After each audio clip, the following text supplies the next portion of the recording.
Good morning. Morning, sir. Can you hear me? I can. Can you hear me? I don't have you. Let me see if You I don't. can take out my. Okay. Say something. Hello. No?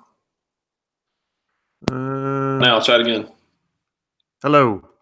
Let's No? see. Uh, Hmm. hello, hello. Let me see.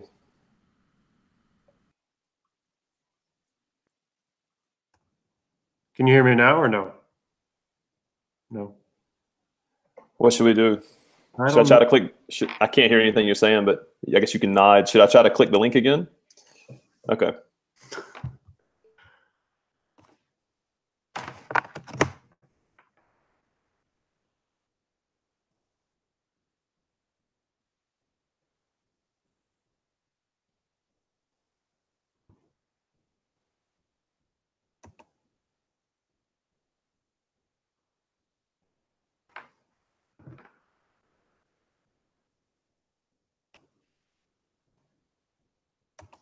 All right, so this is a test here.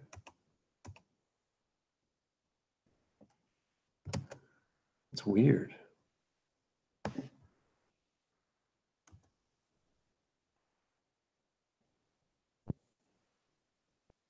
Anything? Gotcha. Hey, all right. Beautiful. How's it going? Oh, cool. Good. How are you?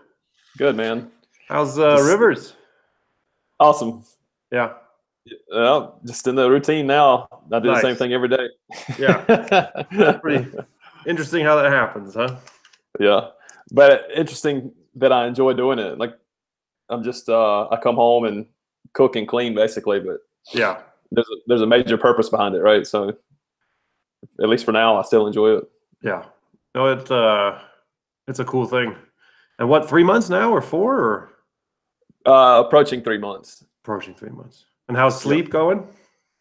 Pretty good actually. Yeah? That's Angela doesn't sleep as much because she has to breastfeed, but even she is, it's not that the baby's up all night, it's just that she is just, conscious of the baby constantly, so it's hard for her to fall into like a deep sleep, but Yeah.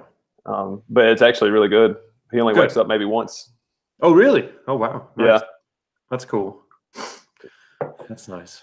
We were expecting the worst, so we're pleasantly surprised. We were about I know I think both kind of woke up every 3 hours for a while to eat. Yeah.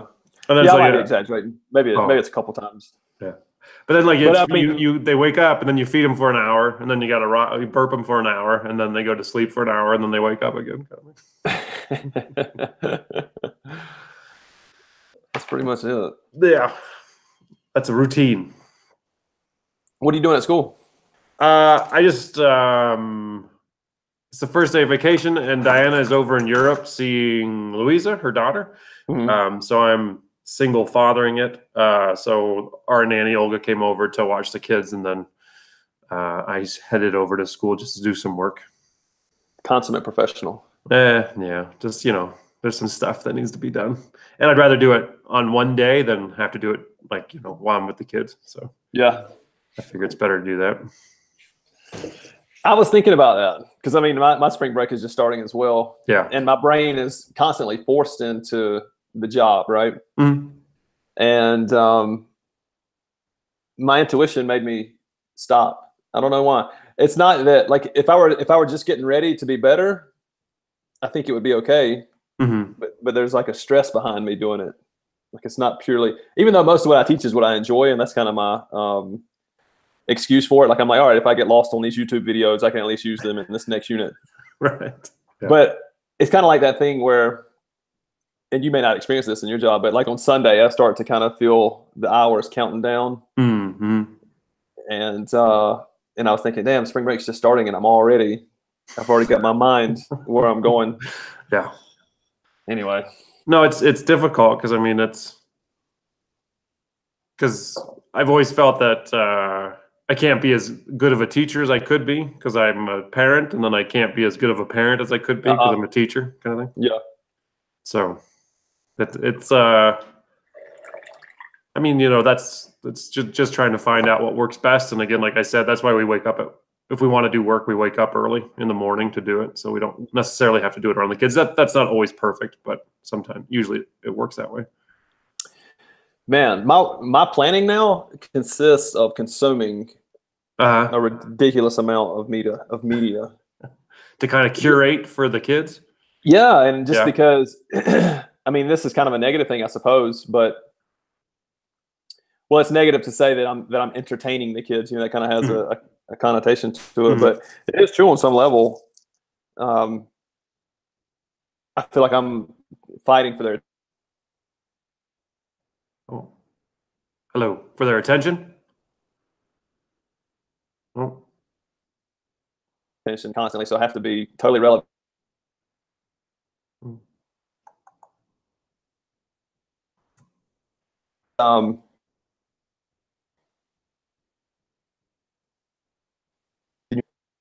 No, it's freezing.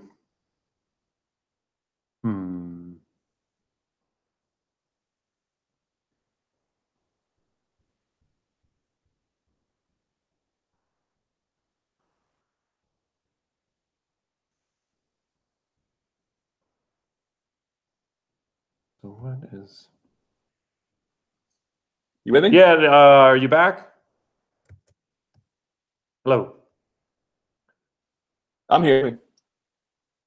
I don't. It's frozen. Yeah.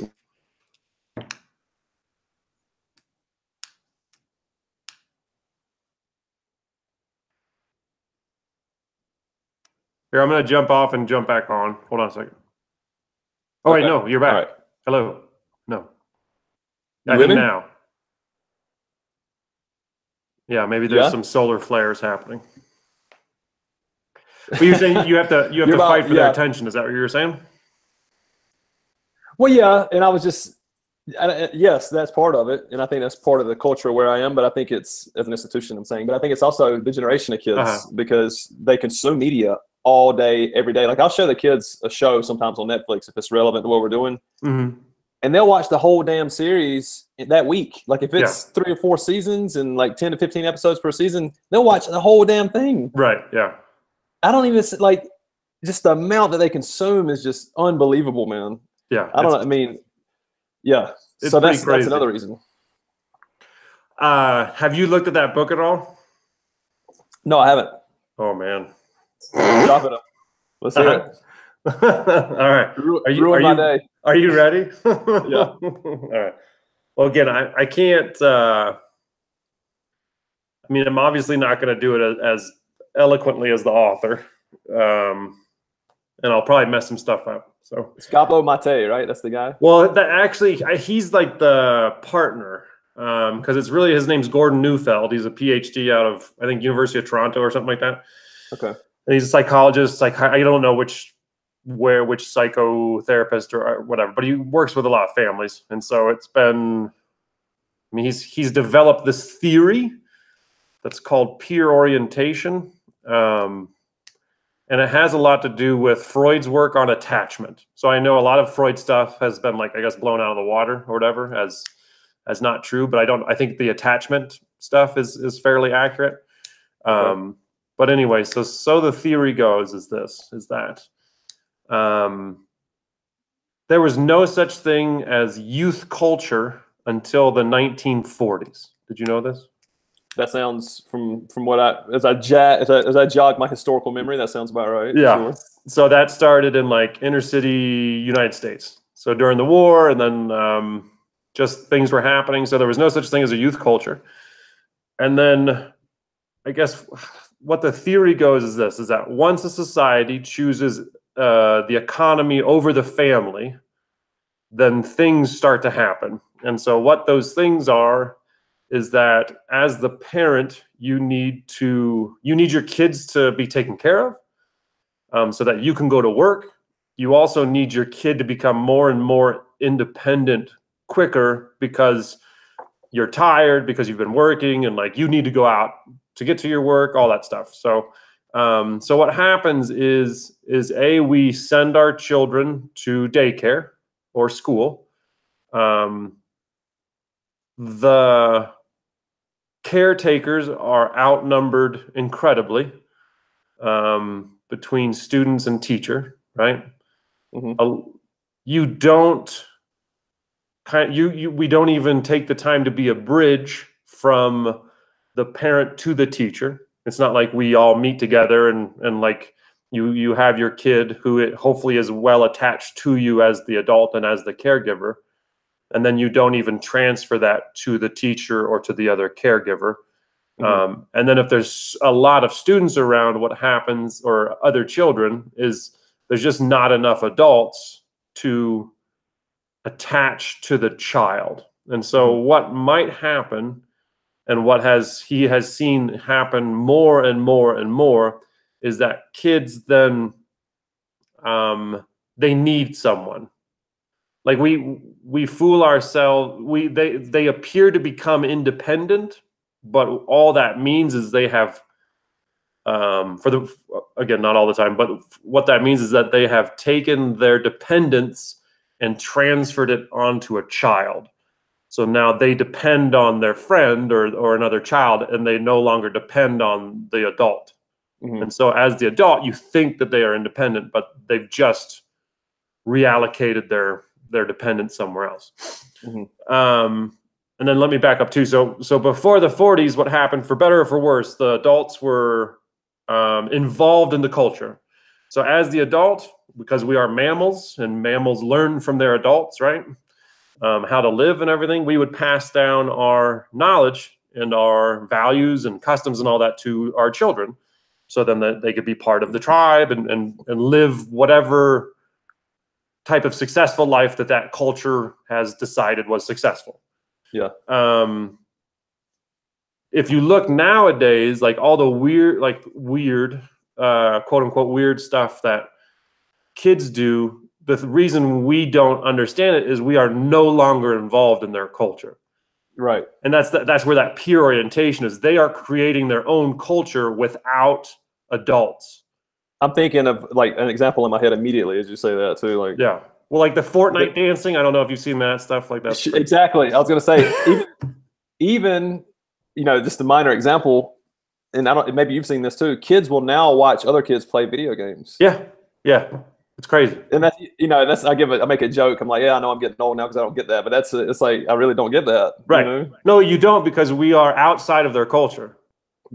And so and that's why these things end so quickly too, because kids don't, they're children, and it's just their culture. And so that's why these fads and stuff like the spinners and the water flipping and slime, all this stuff comes and goes so quickly, because again, they're children. They don't know how to establish a culture. They're just and now with the internet, they're just consistently feeding off each other. It's insane. They're just an amygdala at this point. Yes, yeah. And so as adults, we look at that and go, we don't understand. And so what happens then is that if a child attaches themselves to their peers, the big problem is in the hierarchy of like relationships and attachment, there's the very basic one, which is like sensorial, which is like visual. Like you always have to be in contact. Like that's where, our kid, babies, they, that's why they freak out when they don't know if anyone's around, because they need somebody. They need somebody around. So that's the very basis of attachment, is like seeing and talking and all this stuff. And so, what happens then is that you as a child, if you are orientated towards other children, you are constantly seeking their approval and talking to them and touching them and needing something from them, because there's all these different levels of relationships. And the best one that you can get to is to truly be known. To be known as a person and not feel judged and like just be accepted. And that's something that children cannot do under any circumstances for another child. And so what happens is, because kids are not able to develop like a good attachment to another child, hey, are you there? Or the one thing that happens is that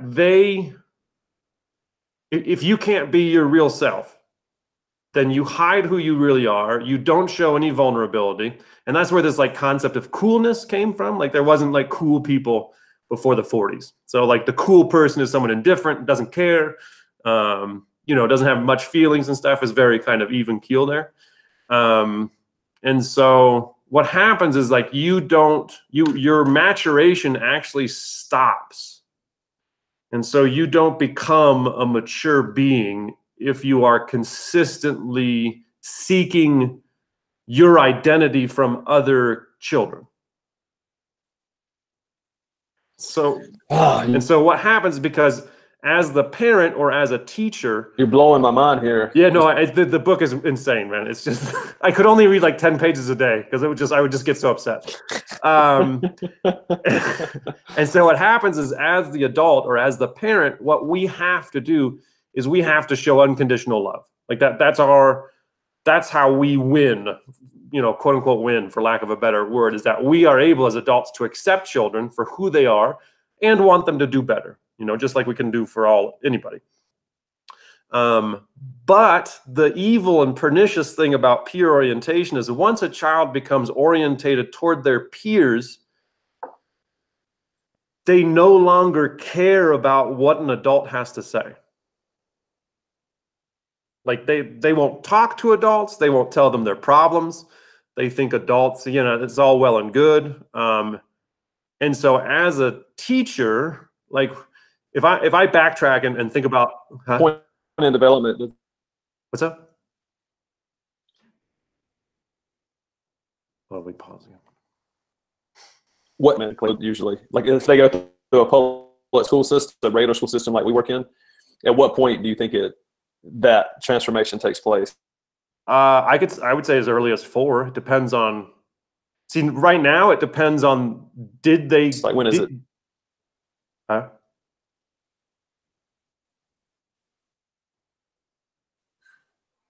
Our connection is bad. Yeah. Well, what I was saying though, to answer your question, I think it all depends. I'm with you. Because like that thing you said about Gabor Mate last time, that as the parent you have to show your child that you love them. I think that's becoming more and more difficult for parents because of society and technology and all that crap. And so if you don't properly attach yourself to your child and have them attached to you, then I think that stuff can happen pretty quickly. Because the other thing that society has told us to do is to like have friends over all the time and like have your kid be entertained by other kids. Or, I mean, if you want to think about technology and like everyone's on their own device doing their own thing as a family, it's super horrifying. Yeah. And so even if you go out of your way to connect with your child and have them attached to you properly, it's still no guarantee that they won't ever go through like the peer orientation thing.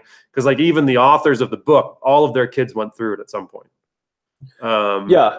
And I'm wondering if that like now I could be wrong. It could be because the education I received was, you know, misinformed me, but I think that happens naturally on some level around adolescence. Well, see, he talks about adolescence, and this is what's fascinating.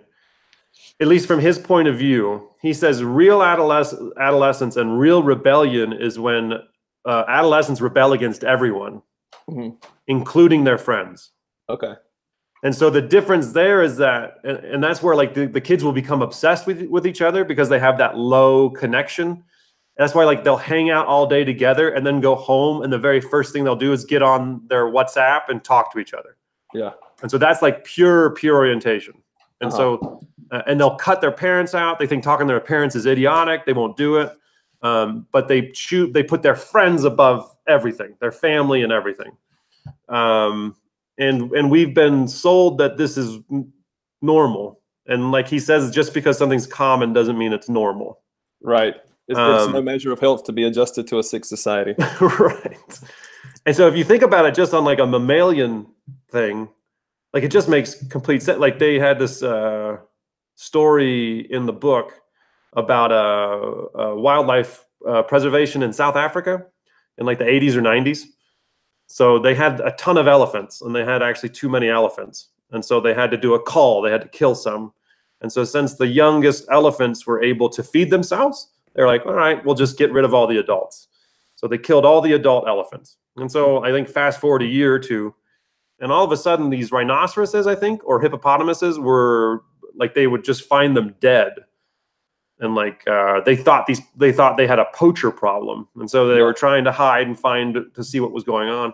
But what happened is that this was a band of young male elephants, and they were cruising around and just like stomping to death on these hippopotamuses and rhinoceroses. And so the people were like, holy, what the hell's going on? So then they introduced one adult male back into the herd, and it fixed everything. And so then I was starting to, he didn't talk about this in the book, but one of my thoughts on this was just that I think life got too complex for everybody. And so like you have this, you were very easily able before to be an adult and know what success was and feel good and then pass that down to your kid. But now things have gotten just so messed up that, and people are, it's so weird because like it's the best time to be alive, and it's also like people are struggling so much. And I think it has a lot to do with, and because then the idea that if I am a peer-orientated kid, and I don't know if you heard that part about my maturation process stops. Like I stop maturing because in order to mature, I have to be accepted and loved and understood and allowed to make mistakes. And so these peer orientation kids won't do that because they don't want their friends to be able to attack them, because that's the thing is like normally you should go from angry to sad. Like as Rivers grows up, you know, and you start saying no, because like around, you know, kids don't ever hear no until about 1.5. And then it's like no's every 4 seconds you're saying no. So they have to understand their limits and boundaries. And so they get very, very angry because you're saying no. But then at some point they accept it, and that acceptance turns to frustration and sadness. And then they understand that they have to change something. And that takes it could take a short time. It could take a long time, depending on the kid. But that's maturation. And you mature, you're able to sit there and go, and you're able to have two different thoughts at the same time. You can accept that someone can be angry at you and love you. Like that's hard for kids. That's a strange concept to have those two things in your head at once. Or go, you know what? I want to talk to my friend right now, but I understand school is more important in the long term. Like that's maturation, like the ability to go, okay, I can do short-term sacrifice for long-term gain. And so what happens is these kids don't mature. And like, if I think about my students, like that's them to a T. It's a lot of them. It's friends over everything. And it's talking to your friend and being distracted. And then all this stuff. So then this, like, if you can't feel vulnerable, you actually get used to it, and then you're anxious, but you're used to the anxiety. So what that comes out with is fidgeting all the time. You can't sit still.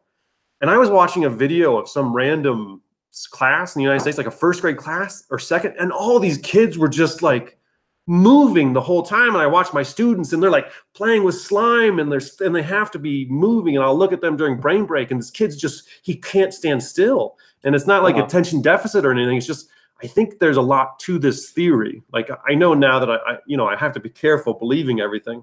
But it's incredible, like how much I read and was like, yes, that now makes total sense. Because like I've tried all the brain stuff. Like I've tried, being very thoughtful with what I do and making things important and having this brain. And for some kids that works, but for a lot it doesn't. And so thinking about that if I'm meeting them where they need to be, at least brain-wise, and that's not working, then something else is going on. And this makes a hell of a lot of sense that they have decided that, and again, they can't articulate it. They can't go, oh, I'm orientated toward my peers and I don't care about adults. And the horrible thing too is you couldn't even rationally explain it to them. If you had this talk with a kid who was peer orientated, they'd be like, whatever, you don't know what you're talking about. Like they wouldn't even they wouldn't have the way to listen. And then this really cool example he gave in the book was looking at the difference between Romeo and Juliet and the West Side Story. Have you seen West Side Story? No, but I know what you mean. I know what you're talking about. Well, in Romeo and Juliet, like the two kids are trying to bring their parents together. like their families. Like that's what they're trying to do, is they're trying to bring their families together. They have all these adults that are involved in their life and that they listen to and take advice from. And then in the 60s, they made West Side Story, and there's no adults. Like the kids are completely outside of the system of adult and authority there. And so it's just another kind of example of this idea of peer orientation and everything. And I think there's a ton more stuff, but it's just so the thing that you have to do as the adult is you have to build the relationship with the child. And like as a parent, they said the main thing, there's a few things to do. Number one, you have to do something called collect. And like, I swear, we started doing this with our kids because like, pardon me, we were good with this. Like when we would get home from work, you know, the very first thing I would say is like, make eye contact, smile at my kids and say, you know, I'm so happy to see you. And then big hug and everything. But what they said in the book is anytime you have a disconnect, the very first thing you should do is try and collect your kids, which is eye contact, smile, and nod. And if you can get eye contact, a smile, and a nod back from the kid, then they're ready to kind of listen to you. And we had never done that when it came to like, because they can watch one TV show a day, which I don't love, but you know what? When I get home, we need a buffer and whatever. Sure. I have to accept my failures as a father. And so we would just be like, okay, show over, and they would get angry. And they would be upset, or it would be like dinner time, and it'd be a huge fight. And so ever since reading this book, I'd go upstairs, or I sit there and watch TV with them, and then we do eye contact, smile, nod. And I'm like, this is a great show, isn't it? They're like, yeah. It's like, well, and now it's time to go have dinner. And they're like, okay. I mean, it's incredible. It's absolutely incredible. and I think that's why that strategy of meeting your students at the door and saying hi, and I think that's why that works, because you're connecting with them and collecting, and then if they're open to listening to an adult, they're going to listen to you. So that was one thing. And another thing, that like you have to protect your family time. He's like, don't invite, like kids don't need friends. You know, it's good to have them. Like that's one of the big myths of our society, is that we have to surround our children with friends and everything. And he's like, no. He's like, it's important for them to kind of hang out at times with other kids, but that should not be the main goal. And it should be family time, and you are experiencing life together. And you all have your own time too, because and that was the other thing that was crazy, is like, there's this idea of, he calls it emergent play. And so it has to be alone. It doesn't have to be alone, but it's best when it's alone and you're just trying to figure out life, because the other types of play are called like social play. And that's what kids, if you watch like out on recess, if you ever go down to like a lower, go elementary, there's a lot of social play where like they're playing together, but it's not imaginative. It's like they're playing just some like tag or whatever, or they're playing soccer where there's rule based. So it's not actual play, and it's all like a hierarchy social thing where you're either going to be the leader or you're just going to be a follower. And then depending on your structure of your leader, you could turn into a bully or be supportive or whatever. But if you don't get this time to just be on your own and like imagine and create and be bored and all that stuff, I mean, it's so bad. And so, I mean, if you think about all the problems that we're seeing, like mentally, like with anxiety and depression and all that stuff, like this has a lot of I think it explains a lot of that pretty succinctly. And he talks about how technology we've let these companies create it to, as you said, like for kids to consume it without, they don't have any thoughts about family, and they don't think about family. They don't create it in the idea of family. They just create it in the name of profit and consumption. And so he said, like, the main thing that we have to do as parents is we have to be a buffer to the society. So we have to be willing to kind of ostracize ourselves from other people that don't believe in the same thing for the sake of our children. So, but it's a fascinating read. I mean, doesn't that kind of, maybe it doesn't, maybe it's just my own bias and I'm using that to support it. But I mean, it basically indicts modern schooling. I mean, yes. How would you avoid that? I mean, how do you put 25 kids in a room and not expect that to happen? Right. No, it is. It's a complete failure of the system. I think, though, that there are things that we could start to do. Like, you look at Finland, like if you have the same teacher from kindergarten to 6th grade, I mean, I think that helps. you know. Oh, we're pausing again.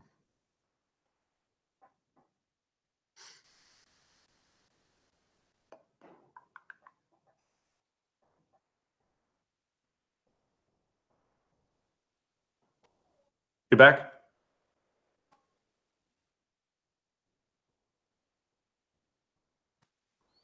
Yeah, well, I hear you. Okay. Yeah, we're back. Are you with me? Hello. No. Okay. Like 10-second delay on it probably. Okay, I think. Here, are we good? No. I think there's a volcano going somewhere.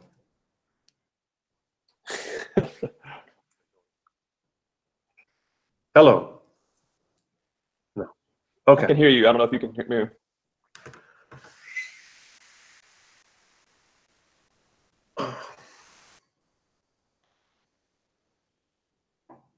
No. Can you hear me? Hi. I can hear you. All right. I can hear you. Okay. Okay, we're back. All right. I don't remember what we were saying next. No, you were saying that how the system of school is set up to completely. Yeah. But what I was going and what you pointed out the last time we talked, this idea of how obsessed we're becoming over student-centered, like even that, like you said, it's like completely removing the adult from the equation. Mm-hmm. And again, that supports this idea. And I think that it almost seems like we are reacting to this theory of peer orientation without understanding what we're doing. Mm-hmm. Because like this book was written in 2004. Like how the hell? Why is no one talking about this? Yeah, and like what I've been feeling lately is that our system's just broken. Like, I mean, I know, like, it's a bit of an exaggeration. Everything's in context, you know, Mm-hmm. if you compared it to no education at all, perhaps. But I don't know. I mean, when you read the Dewey stuff that you've told me, that stuff's been around since like the late 1800s, early 1900s.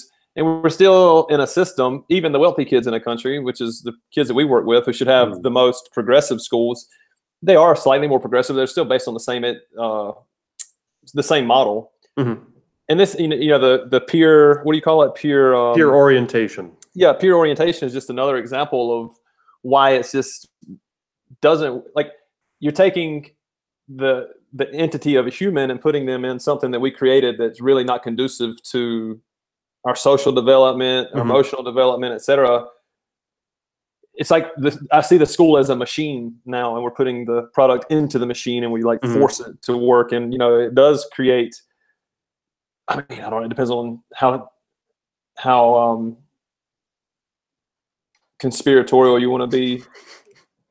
I tend to lean in that direction often, but it depends on what type of person you're trying to create.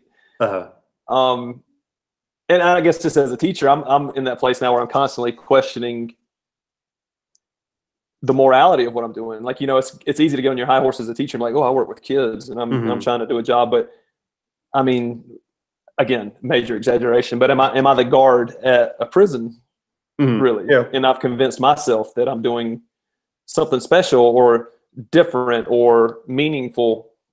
And just that teaching myth, just like all other myths in our society, is eroding for me, and it's causing problems in imagining where I go from here. And then hearing all that reinforces it. Yeah, but I would also say too is that I also think that you have an eye towards relationship building, you know, with the students. Yeah. And so a prison guard usually is not trying to develop a relationship with an inmate. You know what I mean? Probably in good prisons they do, you know, because that's what people need. We need, you know, good relationships with people who care about us and will accept us and help us. And so like I mean, you like the whole thing about like the prison guard thing, like that's like what duty has turned into, right? Where you watch the kids until something bad happens. I hate it. Yeah. And so what we should do is all the teachers should be you know, on duty, but it's you playing with the kids and having fun and talking to them and being an adult for them to model themselves after and to learn from. And so I think like when you talk about the school, I think there's things that we can do within school that could help this. It's just going to take a long time and a lot of work, and people would actually have to understand it, kind of thing. Well, what do you imagine? What do you think would be good? Well, again, when the thing broke up earlier, I was talking about like Finland. When you have the same teacher for 6 years, I think that's something. I mean, that's developing relationships. You're developing relationships with the parents. You can actually probably talk to the parents about this stuff and be a little bit more influential on the parents. I think we do, as entities, need to really take stands on parenting and society and educate our parents about this stuff. I think that would be helpful. Because I think once parents, like have you ever heard of, like, I don't think I can pronounce this word at all, but it's a place in France. It's called Provençal or something like that. It's like an area or a region. Provence, yeah. Provence, yeah. So yeah. They are one of the small communities who have kept the family first. So for example, every day from, I think, noon to 2, all the businesses shut down and everybody has lunch together.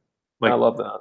Yeah, it's just incredible. And they were saying that on like the weekend nights, like you go to the town center and there's teenagers hanging out with the elderly. Like they're talking and having a good time and like playing board games or cards or whatever.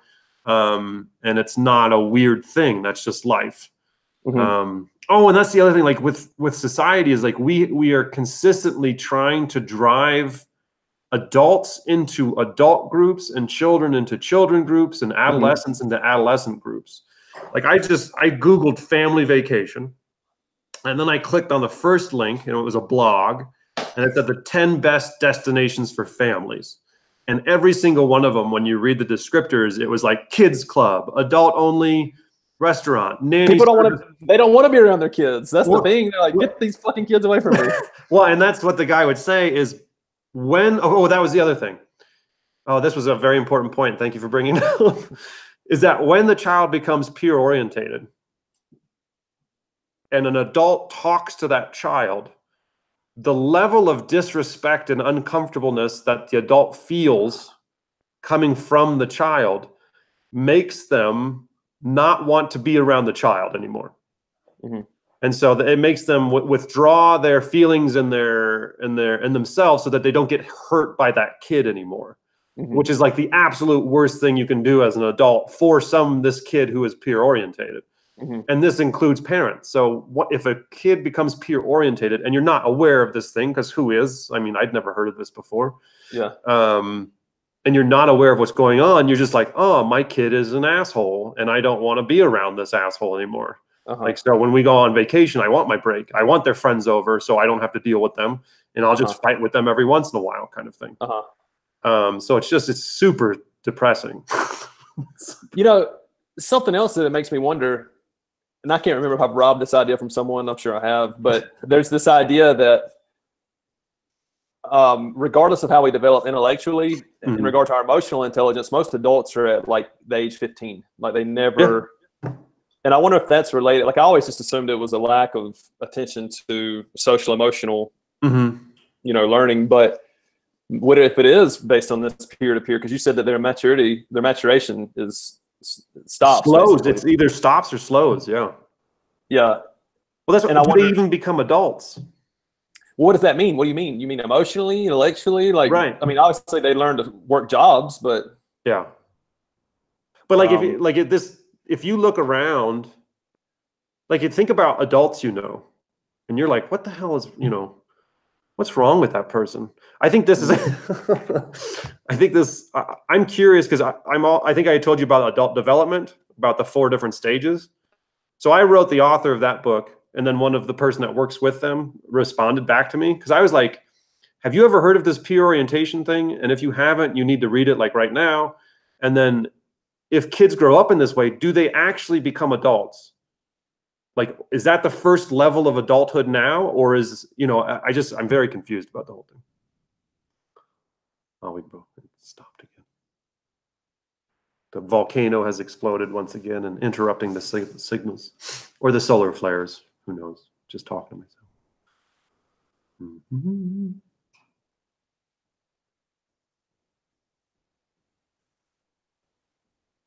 Do do do, ba ba bum.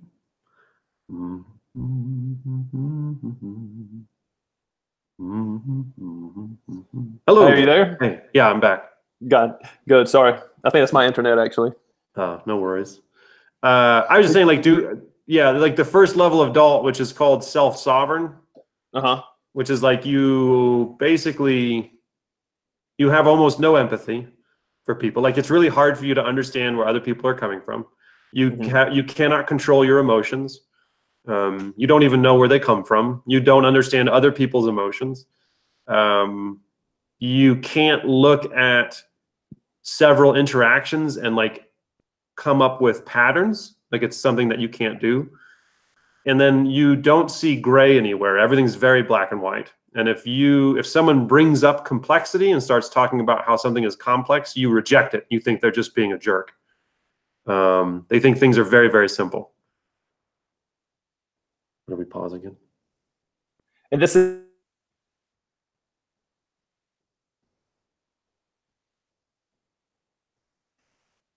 Hello.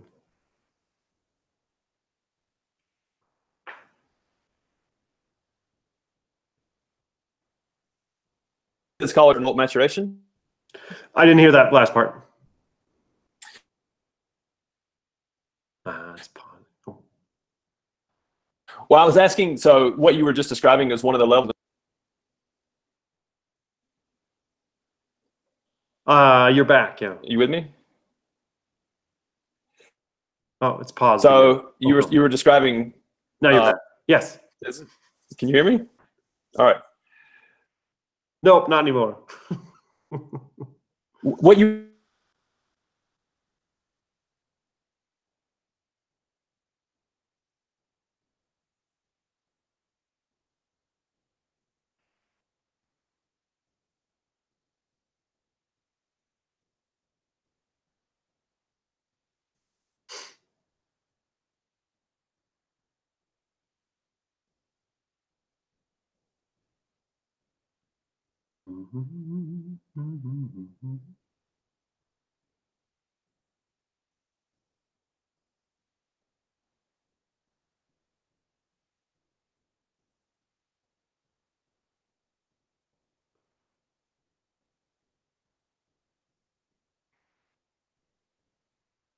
Bum bum bum.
Do, do, do, do, do.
wonder if I can.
Hello? You there?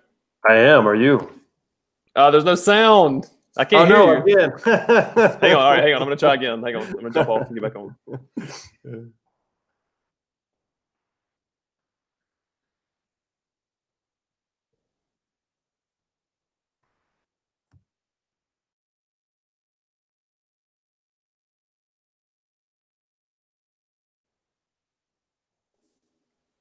Can you hear me? I can. Can you hear Gotcha. me? Yep. So Beautiful. So where do we leave off? Do you remember? You were asking me. I had started talking about the first level of adult development, and I think you were asking me a question about that. Yeah, but I can't even like. I was trying to understand. Yeah, well, just kind of reiterate what you were telling me. Like, okay. So it's called self-sovereign, and so and this is all based off, like, his name's Robert Keegan. He works at Harvard, and this lady Jennifer Garver worked with him, and she's written the book I'm reading is called Changing on the Job. It's about like adult development and how institutions can maybe help their adults grow if the adults want to, kind of thing. Yeah. And so the very first level is you have your own thoughts, you have your own voice. You actually aren't aware that you got these ideas from someplace else. You just kind of think they're your ideas. Mm-hmm. It's very hard for you to take someone else's side. So, like, you don't, like, empathy is very difficult. Like, you don't understand their point of view if it doesn't align with yours. What else? You don't understand emotions. Like, you don't understand where your emotions come from. You think people like make you angry instead of like reflecting, going, oh, like, that's interesting that causes me to get angry. I wonder where that comes from, kind of stuff. Like, they wouldn't even consider that that's a thing. Everything's very black and white for them. There's no gray. There's no complexity. So if you bring up complexity with someone who is in this self-sovereign thing, they just think you're being an asshole. And that you're just trying to make life difficult. They think, all this stuff is very easy. Like, life is, all the decisions are very, very easy. And so I wrote the author of the book, and I was like, if you've ever heard of peer orientation or not, like, you need to please read it. But if a kid grows up in this peer orientation, is the self-sovereign the result of that? Or are they even getting there? Like, where are they? Like, are they an adult or not, kind of thing? And so the author didn't write me back, but one of the peer people that work with her did, and was like, wow, that's a really great question. I don't know. So she was going to read the book and then get back to me. So. Oh, that's great. Yeah. So we'll see. I didn't know you could actually write people that.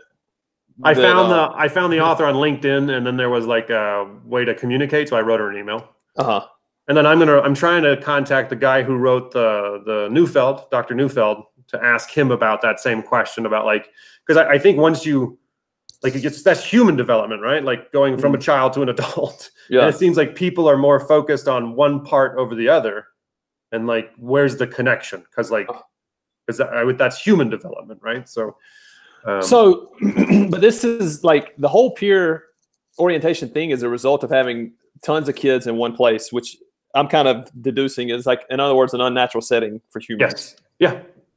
Well, because even before, like in your neighborhood, you would have a lot of adults, right? Mm-hmm. Like the guy who ran the candy store, he was still an adult that you knew. People would correct children, right? Like if Yes. a child acted up, all the adults were in on it, and Right. everyone, because we were all shared together. Now it's become more and more individualized and separated.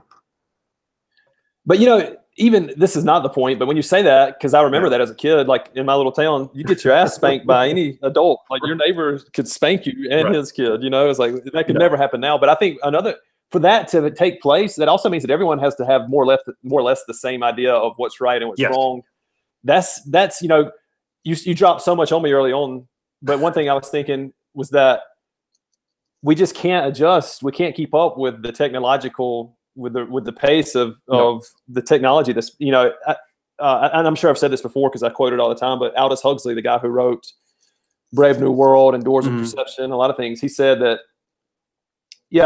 there will be chaos. He was writing in like the 1920s and 30s, but he was like, it's inevitable, because even at that moment, the technology was at such a pace that it was just eroding the foundations of society too quickly for people to adjust to it. And that's kind of what's still going on. Like, I mean, maybe now is the most extreme version we've seen. Like, I mean, maybe the only thing that compares to this is when kids got cars and could get away from their parents. Yeah. Right. Yeah. And I'm referring to this, you know, like this constant connection and just, you know, that kind of, like when you were talking about the pure orientation, I'm thinking about my kids in class who are not even supposed to be on their cell phones. And I kind of watch them when they're using them, and they're not doing anything. No.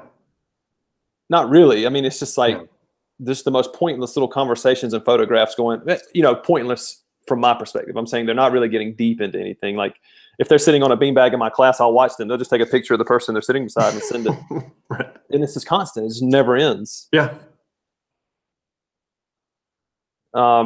Anyway, I'm going on like we can't catch up. We can't get our feet under us. And are we even trying?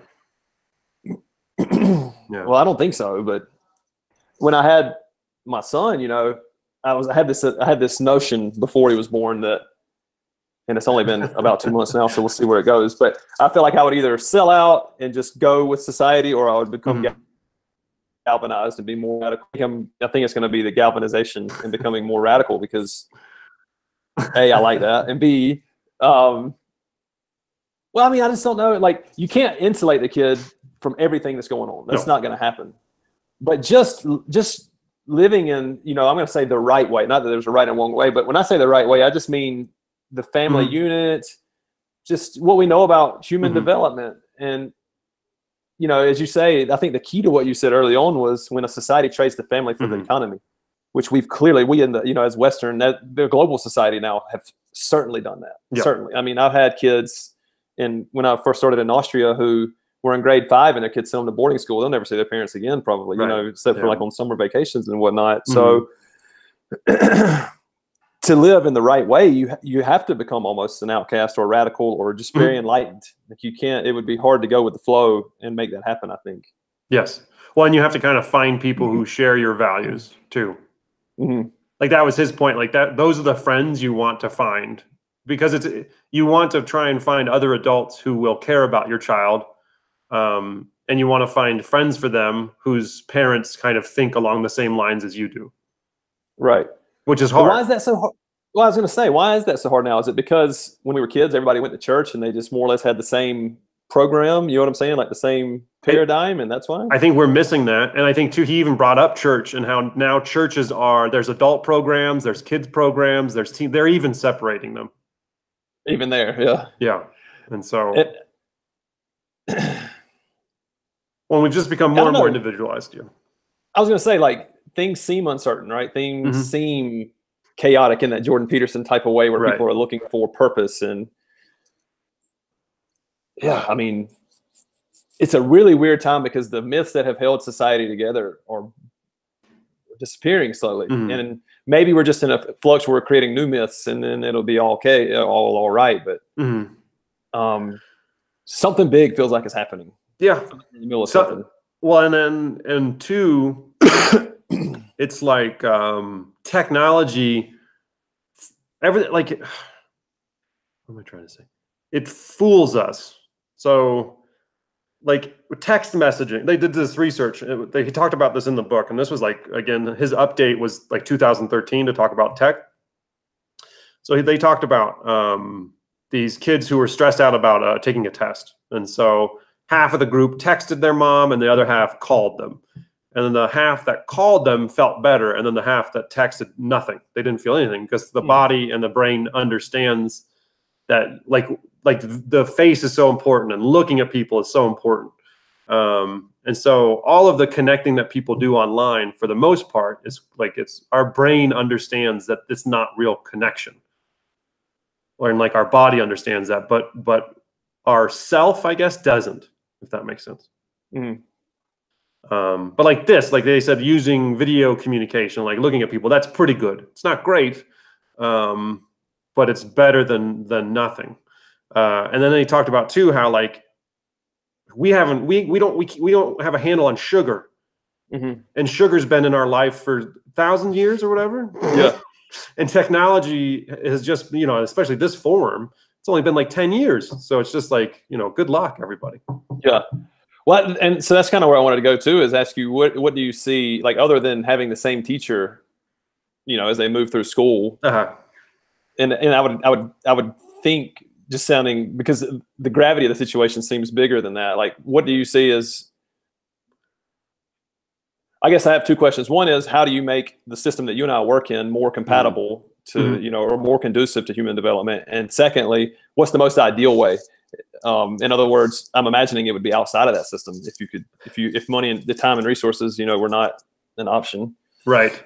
I mean, I would definitely, within the system, I think the most important thing is you need to have adults. Like the adults that you hire, they have to be adults. I think that's number one. Because I think, again, going back to what we said, I don't know, like I don't know how you make sure of that or whatever. I have some thoughts on it, but that's the most important thing, is that the adults that work in your school have to accept the kids as they are, you know, unconditionally, and work with them to get better. It's not like you accept them and just go, hey, you can do whatever you want. That's not what I'm talking about. But you know, allow them to make mistakes, allow them to be themselves, and help them to be better. That's number one. If you can't have that, I don't see any thing that you could do to help.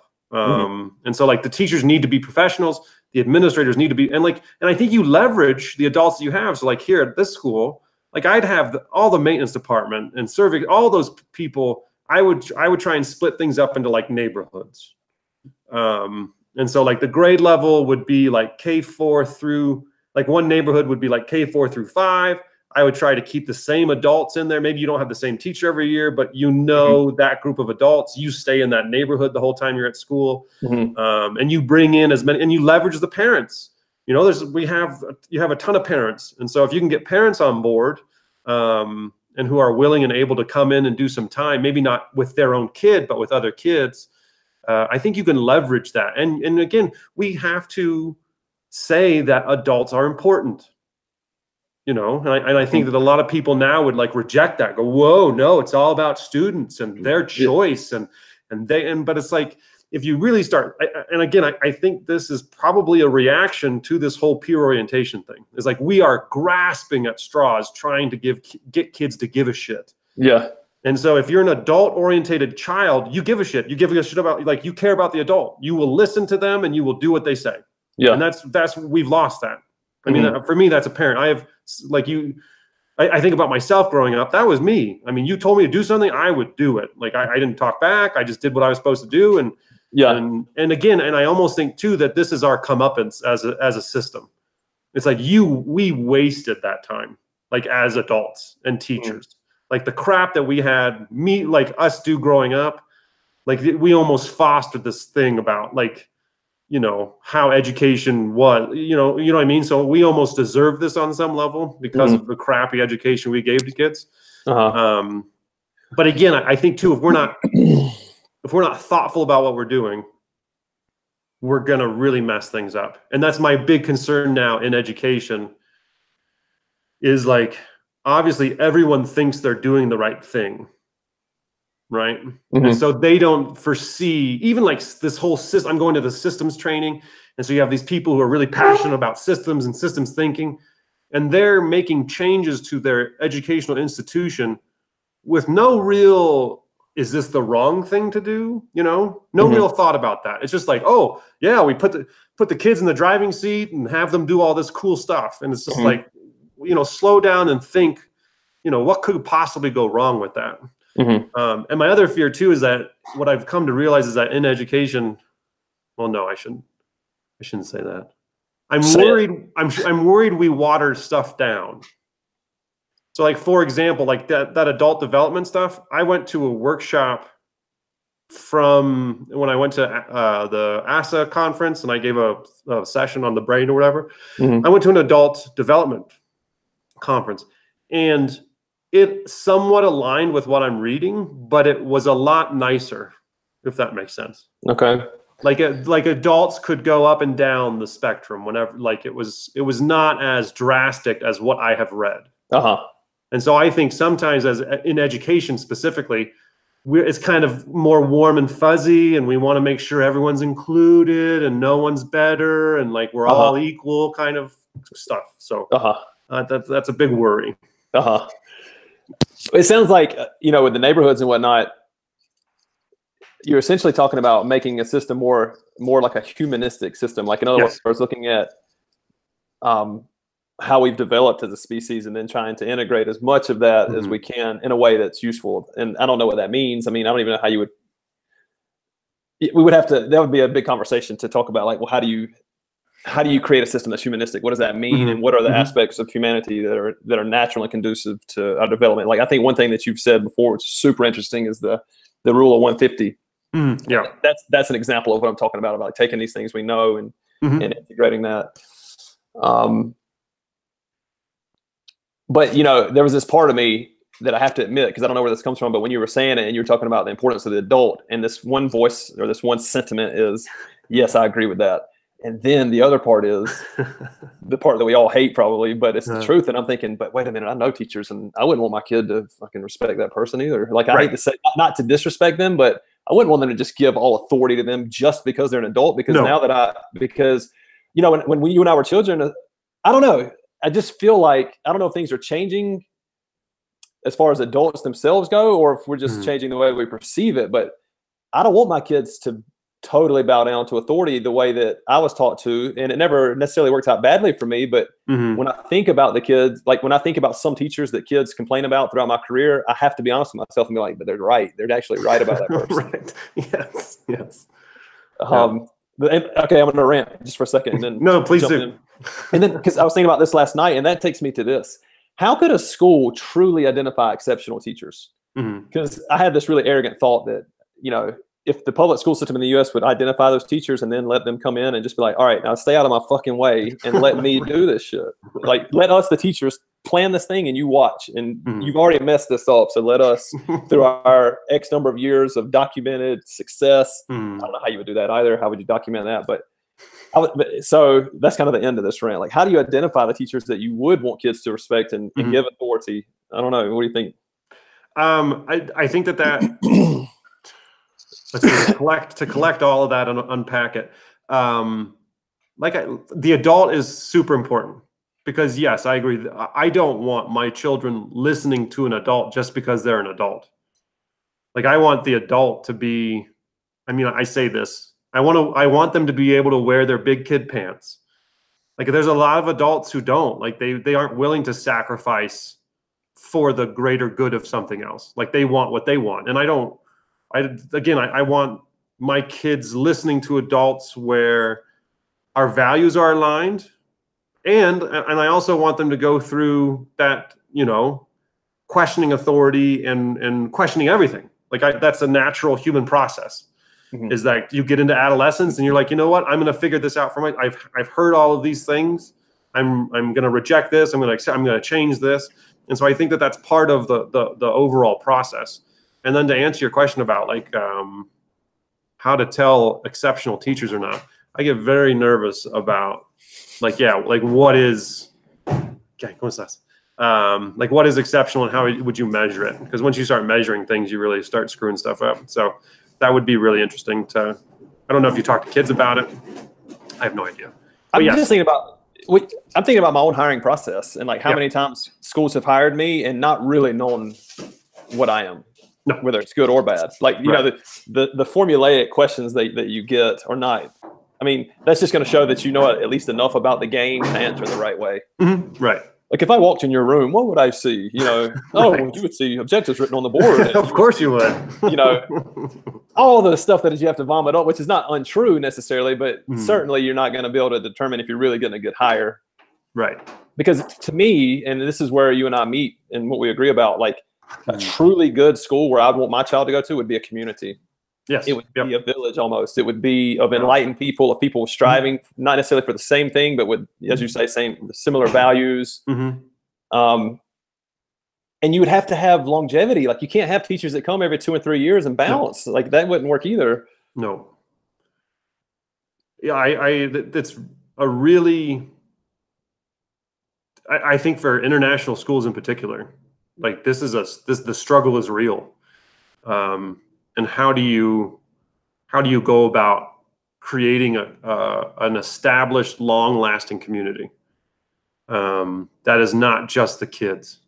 Because I think that's part of the problem. Is it's like the students, especially if there's high turnover of adults, then they're going to look towards each other, so they can't even trust the adult. So that's like that's one nice thing about, like, that's where I get a lot of what would you call that? I don't know I can't remember the words, but I talk to the students here when like starting in 2nd grade, K5, I'll say hi to everybody. And so I always look at kids and I've always smile and nod. This was before the book. So that's always been part of for whatever reason, my structure as an adult is, you know, most people ignore kids. Like I'm going to look at them and at least acknowledge that they exist. And, you know, if they want to say hi, great, or have a chat. And so a lot of kids, because I've been here 10 years and because I say hi to them, I walk down the 4th grade hallway and I say hello and, you know, try to make eye contact. Kids want to be in my class. So I've already started on connections, you know, and so and I think there's stuff that we can do though to accelerate that. Like maybe like one point of the year, if you're staying, like you go down to the grade level before you and you go into each classroom and you have their current teacher introduce you and say, you know, this is Cal and he's been here, So you are you're building that relationship. So I think that there's things that we can do. It's just very tricky. And like you said, to understand the scope of how long this would take is something I think too that makes people very uncomfortable. Because we're so big on quick fixes, and quick fixes don't fix anything. And so like, you tend to, not you, but like the person, like I tend to get very down and just think like, there's just no point. There's really no point to try and do any of this. And what's super interesting, like this, and again, I think we've talked about this before, like the system is alert. And it's like, what are you trying to do here? Part of the system. Because like I've tried to present this peer orientation idea to like this committee I'm on, and the last 2 committee meetings have been canceled. Bum, bum, bum. Like this. I'm like, how does it know? How does it know to cancel a meeting? They're gonna silence you. Yeah, exactly. So, but I don't know. So, but I think what you said is important, like the idea of community. I think and again, I don't know how when you were talking about the interview process, I was talking to one of the bosses and they said, the quote is like, you hire the resume and you fire the person. What does that mean? Well, like like you said, like everyone answers the question and they all answer it in a way that you're like, okay, yeah, great. You're a great teacher. And that's who you hire. And then you realize that they're not that person and you fire the person. Like you hire the interview and you fire the actual person kind of thing. Yeah. So, I mean, it's all. And have you read about how interviews is pointless in anyway? No, I haven't. What does it say? Well, basically that the interviewer makes up their mind in the first like 2 seconds and then spends the rest of the time trying to prove their bias correct. So. Oh my gosh. Yeah. It's such an unnatural. I just feel like a whore when I interview, man. It's the most unnatural. Yeah. Yeah. I haven't done it in so long, so I don't know. Well, just for jobs internally. So that's all I've done. Yeah. I just think, I mean, going back to how would you ensure that? Because if I could take the greatest hits of all the people I've worked with and put a school together, I think we could do incredible things. I really believe that. Yeah.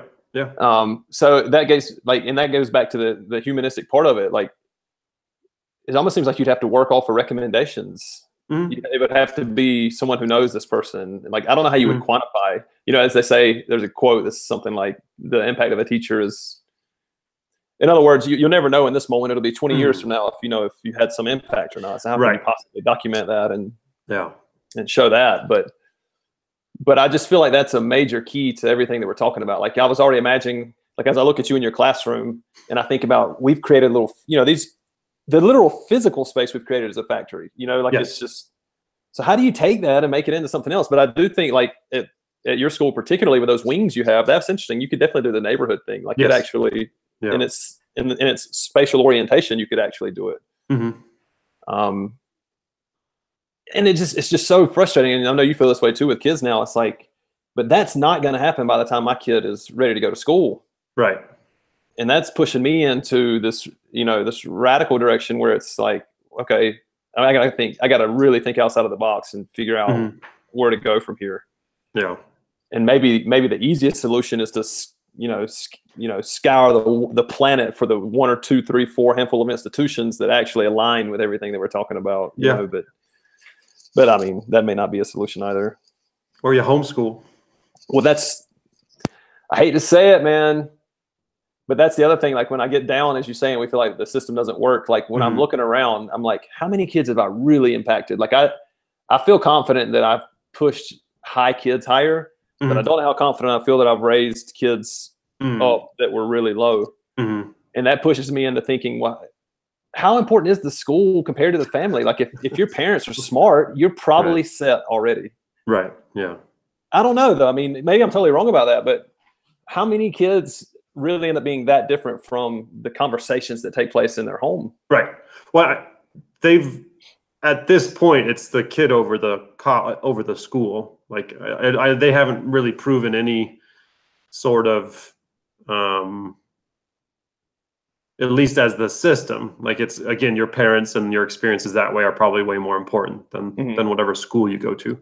I think if you get lucky, like you say, there's probably like a handful of schools that could really push you. And then we've set it up to where you have an effective teacher, but you only have them for a year. So, like, what does that really do? And so I don't know. And so it gets very depressed. Not depressed, I shouldn't say. Like, sad. I see value in, like, sports teams, for example, like teamwork, working towards a goal. Like, I definitely want my children to have interaction on that level. Yeah. But if I had to put a child in the classrooms that I'm currently part of, I wouldn't. There's no way I can convince myself that is more beneficial than me having that kid outside of the context, but still with a goal, still with a purpose, but outside of that setting. Like, one thing that I keep thinking about is I don't even like classrooms. I'm done with that. You know what I mean? Like, you can tell I'm definitely in this existential crisis that's been going on for several months, because it's outside of that classroom, man. Like, even I am starting to feel trapped. I feel like I'm going to an incarcerated setting because I'm in it all day, and I don't want to, like, my human spirit wants to bust out of that shit and be outside and go do something. Yeah. And so now that we have this mode of communication and you can connect with people, like, you're writing to authors and they're responding to you, like, again, it's not to say that there's never a place for group settings, but I'm just imagining, how do we evolve it? Like, how do we go beyond it? Like, I think it was like, I think I've told you this too, but like Kanye West, who, regardless of what people think about him, is a really smart guy. And he lived in China for a little while as a kid, and he came back after being homeschooled, and he tested like 3 or 4 years ahead of where he was supposed to be. Yeah. And he'd always said that had he stayed in school, that would have never happened, because they just would have kept him you know, with the herd, basically. Like everyone kind of stays together as we move through. It's just good for organization. We keep it all together. Yeah. Yeah. So have you ever thought about that? Like, how could you use the internet plus your own expertise as a teacher and do it outside of the school system? Can you imagine something like that? I mean, if I thought about it enough, I think I could. It's just, I think the problem that always raises its head is like, for me to make that change, that's quite a risk, you know? And so it's hard. I would be willing to try it if I knew that I could come back and teach. You know what I mean? The safety net, and go right back in there. But I think that there's, let me say this. I'm interested to see, no, I don't know. I really like the human to human thing. I do too. It would be really hard for me to not have that and think that like, even if I was, are you saying like internet wise, like being a teacher for other kids through this medium? Is that what you mean? No, I'm saying take my child or your child or a group of kids, whatever, very small, and have as many as the human to human interactions as possible, but then also augment that with this. Oh yeah, of course. Yeah. Like, like I just feel like I don't think that human contact in real space is going to be diminished, but I think that we're going to see a rise in the value. Or let me say it. Let me go back this way. It could be that the space of the school itself could be diminished, because in the same way that we're seeing like a disappearance of taxi drivers for Uber and hotels to Airbnb, I don't see why something in that realm of things couldn't happen with education. That's true, especially if you do have, yeah, no, that makes a lot of sense. Because you could just have one person do a mini lesson or like a speech or you know, or try to get someone interested in a topic. Like you know, you get the expert to do that, and anybody could watch that. And then as long as you have, you know, adults in the room with you or whatever, just to support you or learn alongside you, then yeah, no, I think that we could totally. What would you call that? Localize? What would you call that? Like when you. So you wouldn't have the institutions anymore. You would just use the homes. What is that called? I don't know. I can't remember what that is. Like you would just have, and maybe you would have one place where you would have a maximum. I almost think that's how they do homeschooling here in Columbia, and maybe in the States. Like you're able to homeschool up to 6 kids. Okay. Or something like that. Like it's approved for you to have other people's kids go to you for school up until a certain number, and I don't know what that is, but that would be interesting. Like you would, God, I wish I could remember what that term is, but I would try that, definitely. It just seems better, for lack of a better word. Would you and but again, I think to make it the most effective is you would need to find people who are willing to put family above economy on some point too. Because it would be awesome if like the parent, even if you were homeschooling some other kids, like their parent was able to come over for lunch, you know, like take a break from work and then have lunch every day. Like that would be cool. I would like that. You know, things like that, if that makes sense. Yeah. What do you envision? Something like that. Yeah.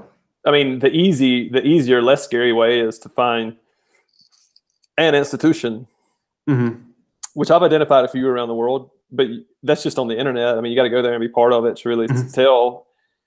So that's one option. Another option is the terrifying one, which is to try to blaze a new path. Yeah.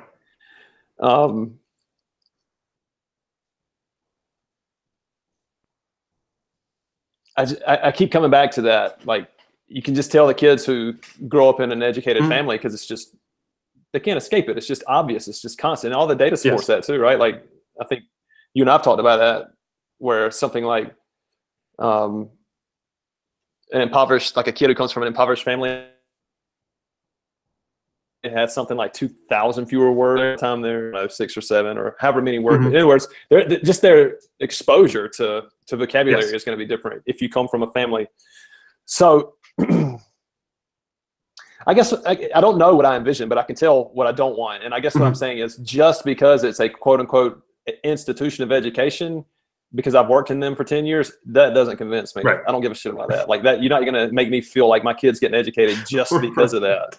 Because I've worked with a lot of teachers that I don't respect also. And I would say more that I do respect than I don't. So let me, anyone ever listens to the stuff we actually talk about, put that out there. But nonetheless, I mean, I don't know what this really sounds like. This is just a fantasy, but I imagine going through nature constantly, building stuff constantly, traveling the world constantly. Like, maybe we go live in Asia for a year. Like, I met a guy when I was teaching in Korea who was at the end of his career, very inspirational guy to me, because he just, he had done things in a way that I would like to do it. But he was a school teacher in the States for many, many, many years. And twice he took his kids out of school for a full year and just traveled. Nice.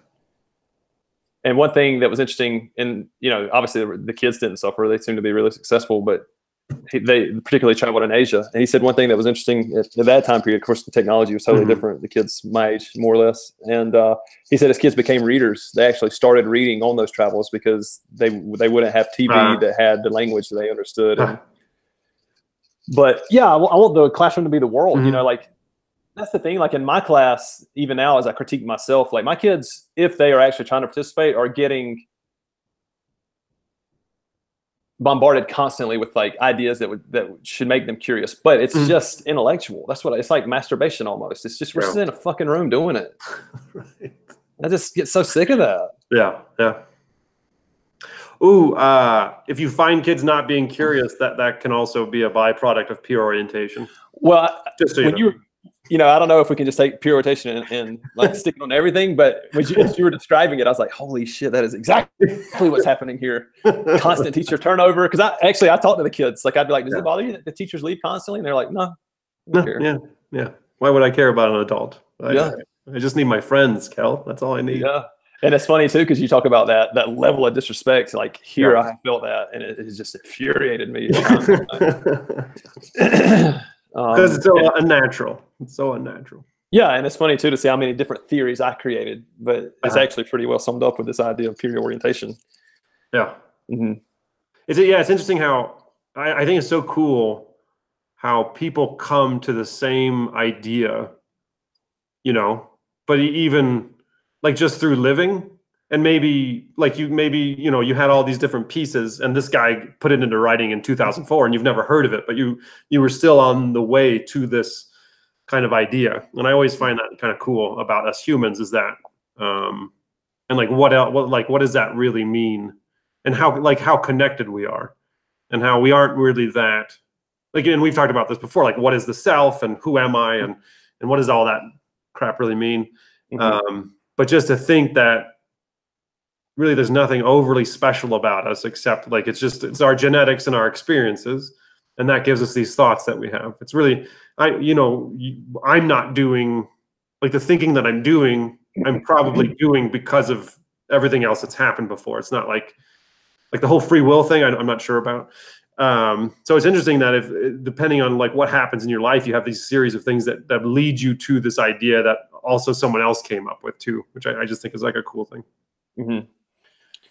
I want to go back to what you asked me too, because now my brain is ticking on it too. And a lot of times I'm doing this stuff subconsciously without realizing it, and other times it's explicit, like now.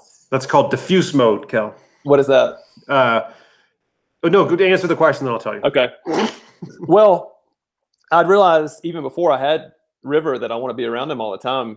But when he was here, I was like, okay, I want to maximize the time with my family.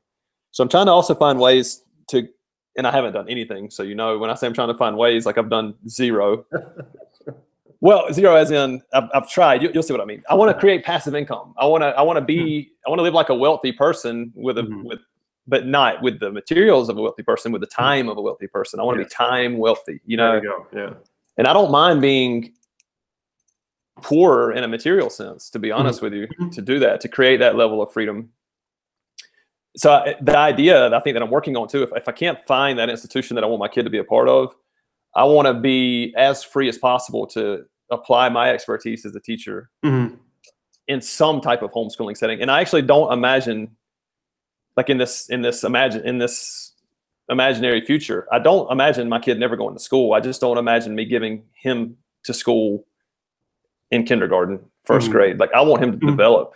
I want him to have, like my kid, like I have a very close friend who has homeschooled his child, and it could just be, you know, it's just one kid, but I'm just so blown away and impressed with her, her self-confidence. Yeah. Particularly, because one thing that I feel is that she wouldn't have the same self-confidence if she were in school. Probably not. So if I could get, you know, if I could get passive income through, in the way that I'm imagining doing it is through rental properties. If I could just get a little bit of passive income to supplement me and still obviously have a day-to-day, whatever that is. I always imagined that I would go back to Asia. I feel like I've got so many years invested in teaching. Unless I get out of teaching and something just clicks and I just really go with it, then I would stay out. But I do imagine that if I could get this passive income that I'm imagining and then take a sabbatical year to 2, or take it every 4 to 5 years. Yeah. That would be awesome. I would love to do that. And then eventually, and it could be that none of this happens, right? But then eventually, if my son is at an age where he's like, all right, I want to go to school. And I'd be like, all right, we can put you in school then. Right. Maybe that'll be when I take the job. Maybe I'll be like, all right, well, fuck it, let's go. We're going to Japan, baby. I don't know. I just feel like when the kid is so young and we give them to the system, I feel like I'm feeding him to a beast, and I just don't want to do that. Yeah, it kind of scares me a little bit. It's terrifying. And I had read this one thing one time about, like, there's 2 types of people kind of thing. And most people are weeds. I don't know if I've told you this before. Where, like, no matter where you put them, they're going to do pretty good. Like they're strong of character, like, you know, they're firm. And then there's orchids, and orchids need very particular surroundings in order to flourish. They're very fragile, but they can be, like, even better and more powerful, whatever. And so I think about this a lot when I look at my 2 kids. Is, you know, like but sometimes I don't think that that's fair to, like, Amelia, where I'm like, she'll be fine. Like, no matter what happens, she's gonna thrive in any situation.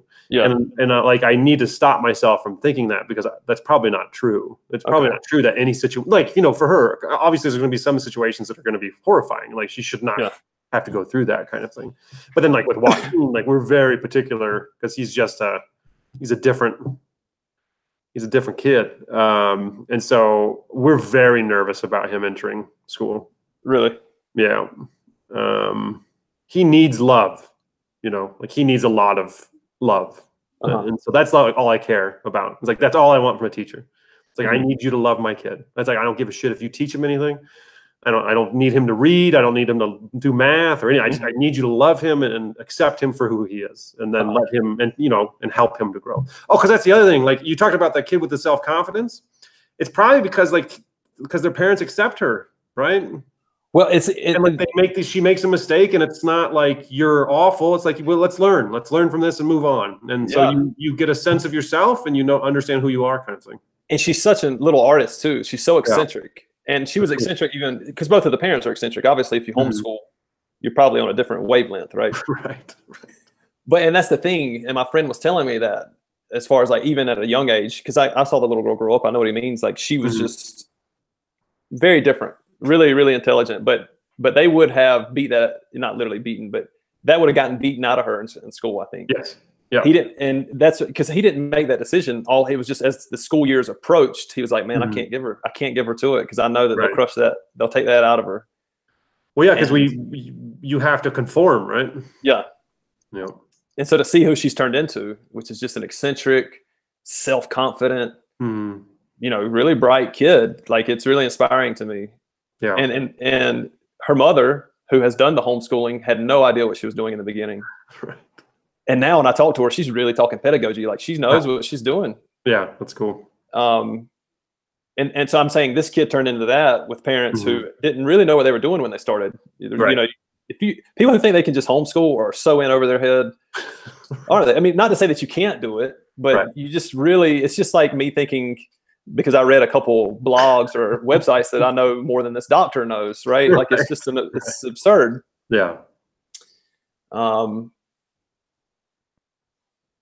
I feel like, I'm just totally random now, but I'm just reflecting, like when he was born, I had this sentiment that he wasn't mine. Like it was like something from the universe was speaking to me to be like, this is not yours. This is not a possession of yours, but you are totally responsible for the well-being of this entity.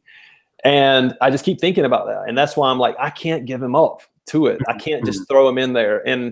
But I think it's a thin line, because like you were talking about the orchid versus the weed. I don't want him to be, I do want him to be resilient, right? Yeah. I'm not trying to totally insulate him from everything. That's not my point. But you do want to be a buffer.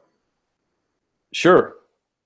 What I imagine is like what you're supposed to be as a teacher is like putting the kid in a situation over and over again to where they grow emotionally, you know, obviously intellectually, just all the things that you and I have talked about, like by creating a barn school. I would like to manifest that on some level. Yeah. I don't know how to do that. And that we probably won't have time to talk about it in this conversation, but I'm going to start, you know, preaching the importance of forward by thinking, like, you know, not like backwards by design, but like, and I'm just being a smart ass to say, like, sometimes when, like right now I'm creating a curriculum and I do have a general idea where we're going, but sometimes shit just comes up because it's got to, because the class is starting and I can't remember I can't remember the connection I was going to make with that and him being outside of a school system, but I guess I was going to say, like, I don't, it's not like I'm going to have this whole grand plan and then do it, you know. I don't think that's going to happen, but I trust in my intuition and I think that that's augmented with training and I believe that something beautiful would come out of it. And if it didn't, like if I was in the middle of this rearing of my child and his education and I was like, man, I'm just in over my head, then the easiest thing in the world to do is just go back to the school system. Like, it's not like it's going to disappear. No. Or he's going to be totally ill-equipped. And that's I'm just going to rant for a minute. Like, because I don't imagine, I am not envisioning the typical homeschool. That's not what I mean. But nonetheless, when you say homeschooling, people have all the same reactions and they're like, well, the kid's not going to get socialized. And I'm just thinking, what the fuck are you talking about? How do you think every human for the past however many hundreds of thousands of years has grown? You think they never learned to socialize without the fucking school system that was created 50 years ago? It's just so maddening. Like, we just, like, Orwell called that duck talk, where people just vomit up shit and they don't even know what they're saying anymore. They just repeat what they've been told over and over again. Yeah. Well, like they're never going to be around adults, you know, or other kids to learn the peer Dr. Neufeld would agree with you. He said that's one of the biggest myths we push on people is that kids need to socialize. Well, it's inevitable. It's just like, what are you going to do? Lock the kid in a room? Like, what do you mean? How is the kid not going to socialize? Right, exactly. Oh, you had said something that made me think of. Oh, but this thing that I heard the other day that I liked, and I think is what you're talking about. You're going to live and you're going to be guided by principles, not rules.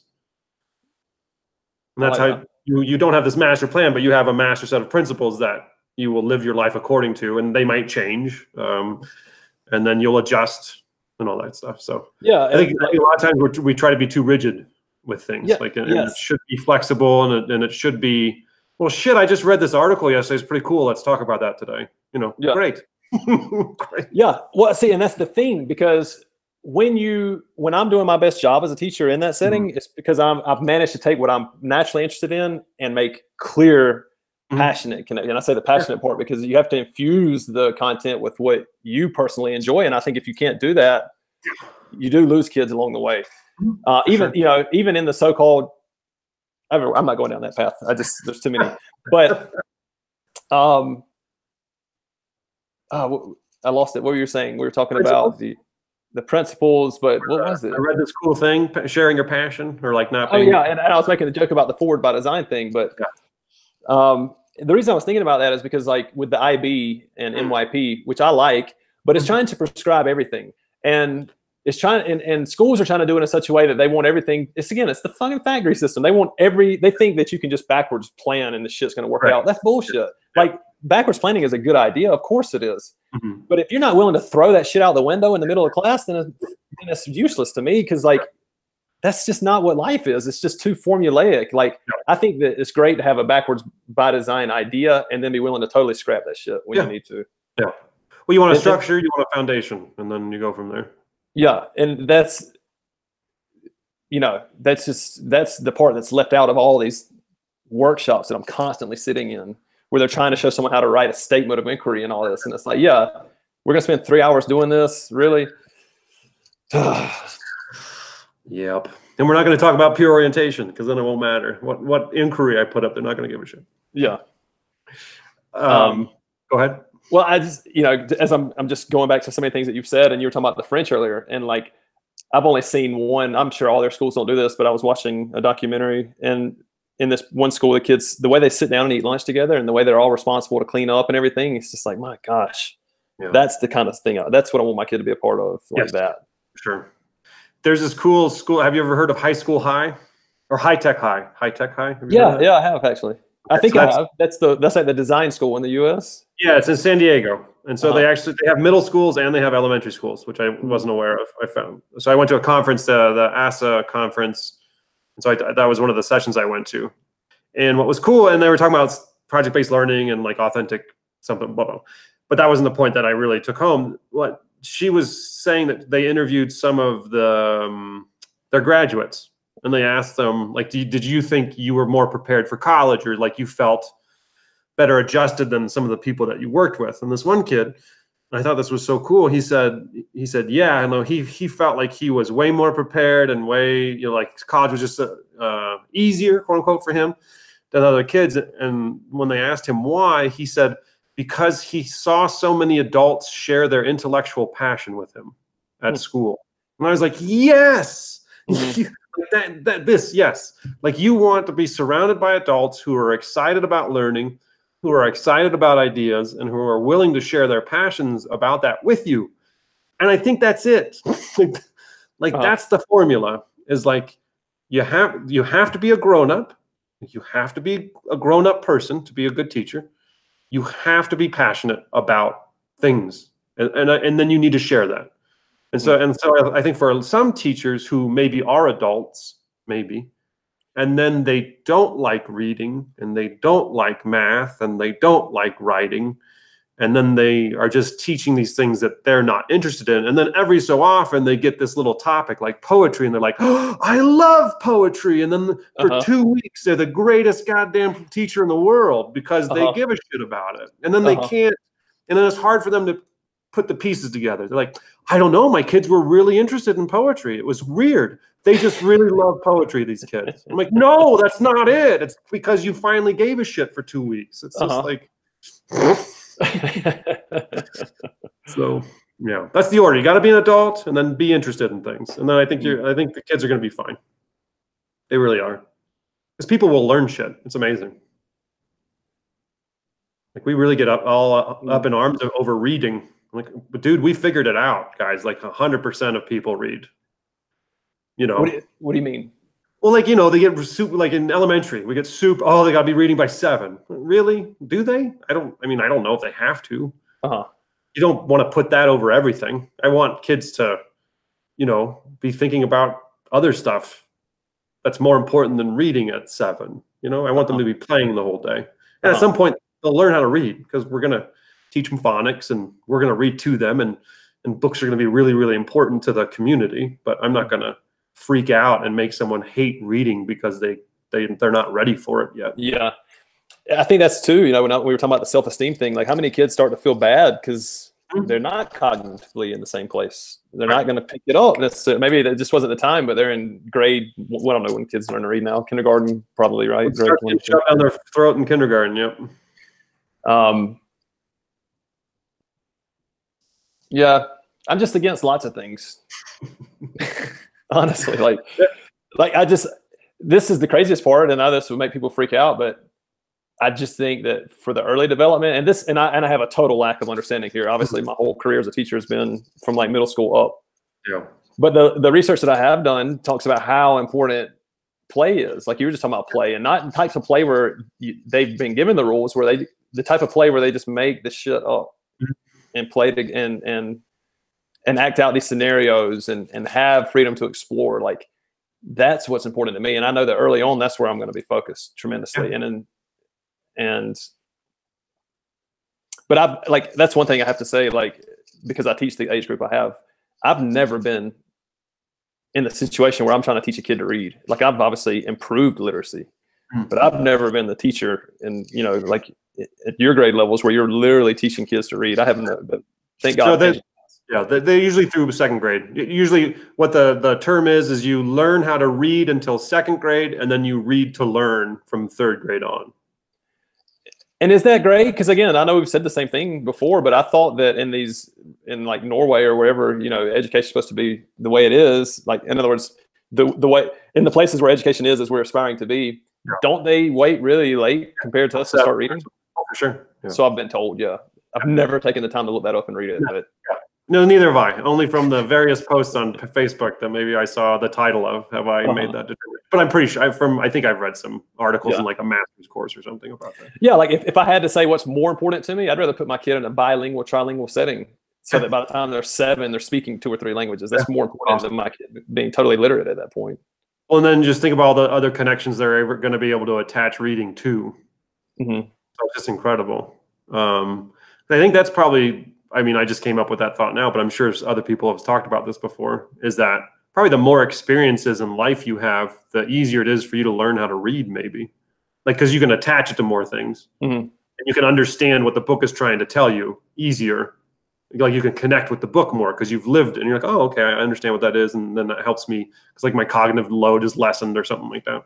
Anyway, I don't know. But like you said, like if you understand different languages, then you're going to be able to leverage that when you're trying to learn how to read those different languages too. So for sure, I would be totally. And isn't that, do you know that you can't learn, like an infant can't learn how to talk from listening to technology? Did you know this?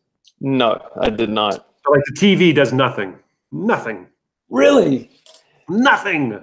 Why? So why is, because that's, the kids to me seem smarter in some ways. Like they seem sharper in some ways, you know. Yeah. It's an illusion, Cal. It's an illusion. Maybe it is, because I was going to say, when I first started having these thoughts, it was probably the first time that I was consciously paying attention to young children anyway. Because, you know, like when you're a teenager, I mean, I didn't really pay attention to 2-year-old and 3-year-old kids.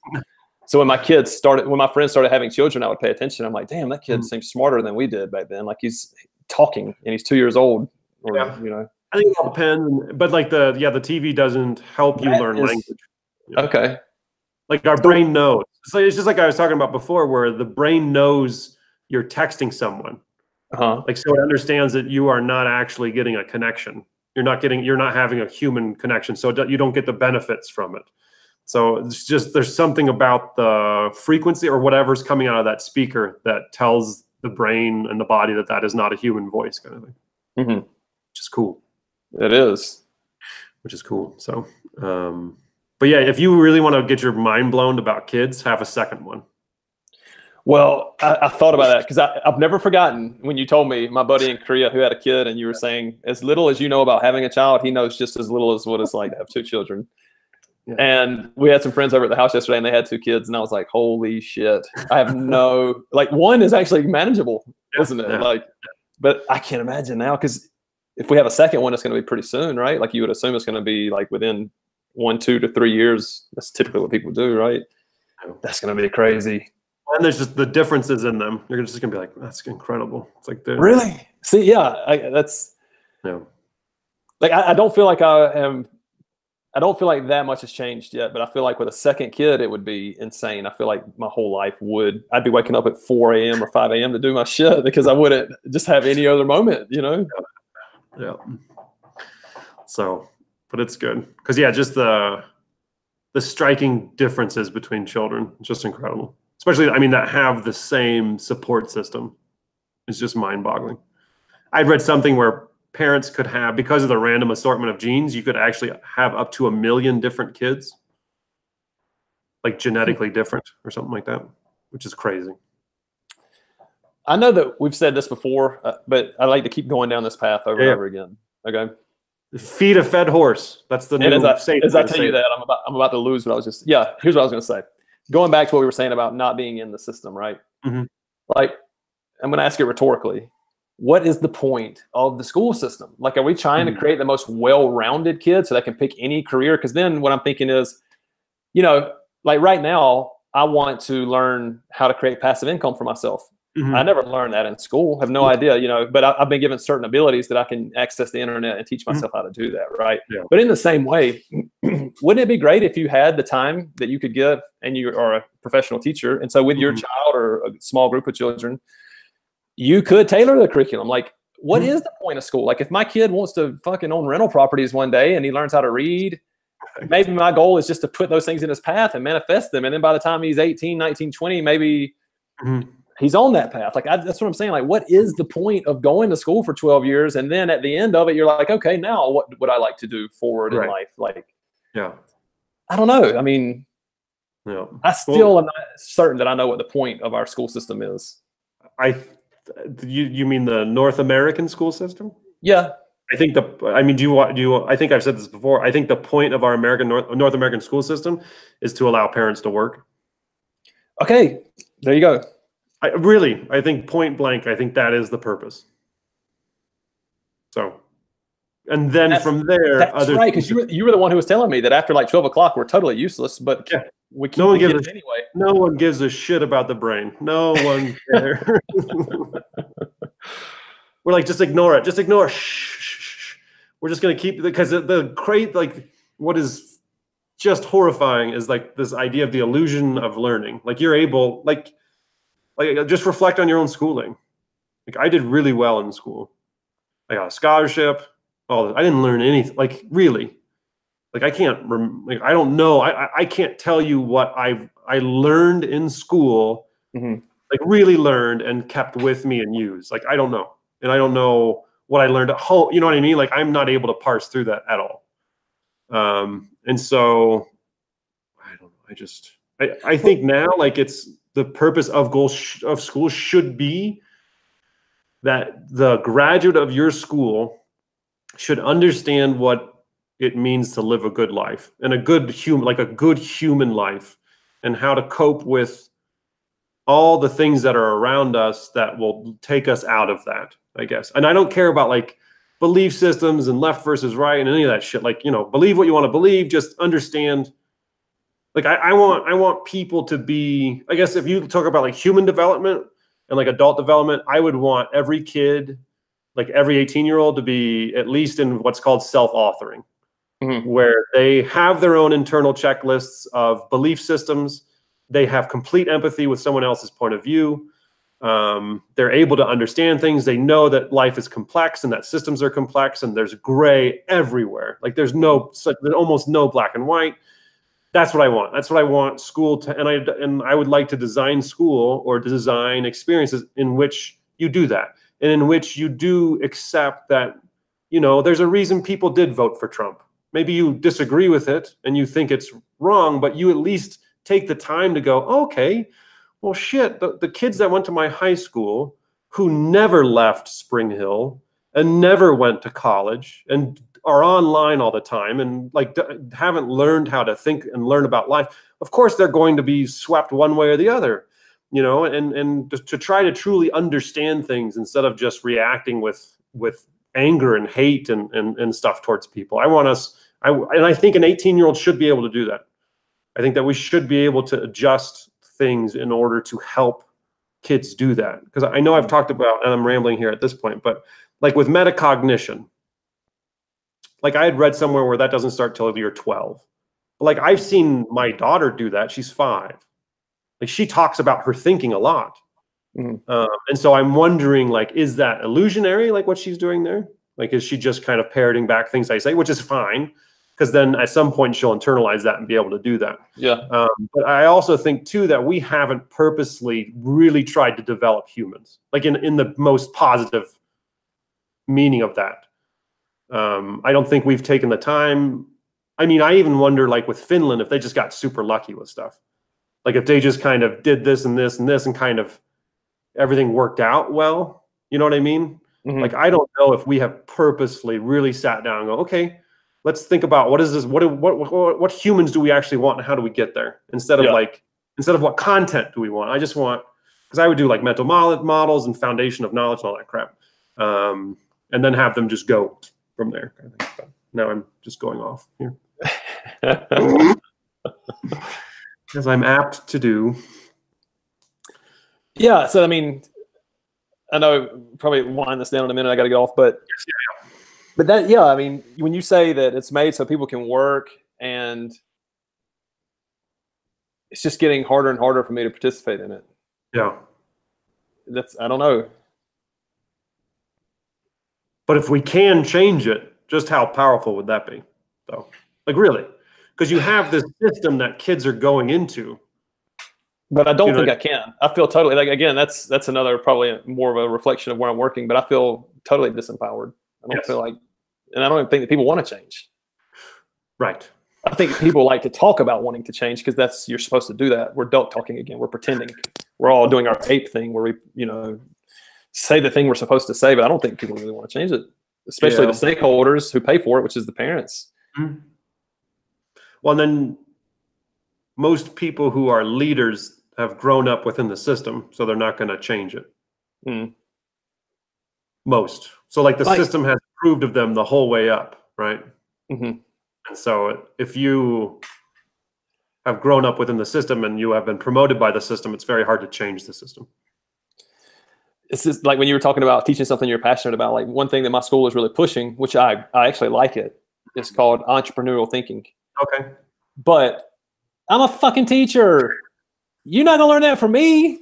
I have no idea what I'm doing. If I knew anything about that, I wouldn't be teaching. Right now. Small business? Are you kidding me?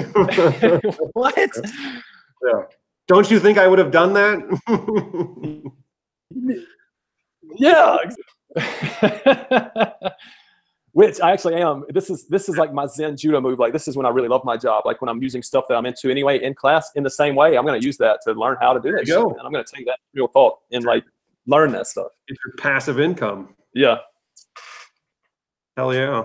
I mean, imagine if you could take a year off when you want to, just not like you don't ever want to teach again, but just, I mean, there's so much research to show that creative people become more creative when they every now and then take some time off, right? And if you have that passive income, you could do that and not be worried about it. I'm just talking about, when I say passive income, I'm talking about to such an extent that obviously you're not saving money, but you can buy the groceries and pay the house payment, and you're not going in the hole, basically. Yeah.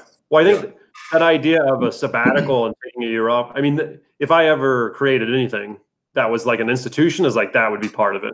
Like you would definitely every couple of years be allowed to leave for a year and then come back. You talking about teacher retention? Can you imagine?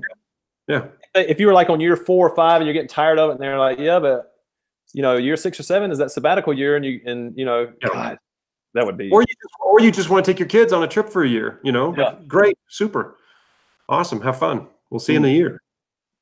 Send us some emails. Mm-hmm. Those schools exist, right?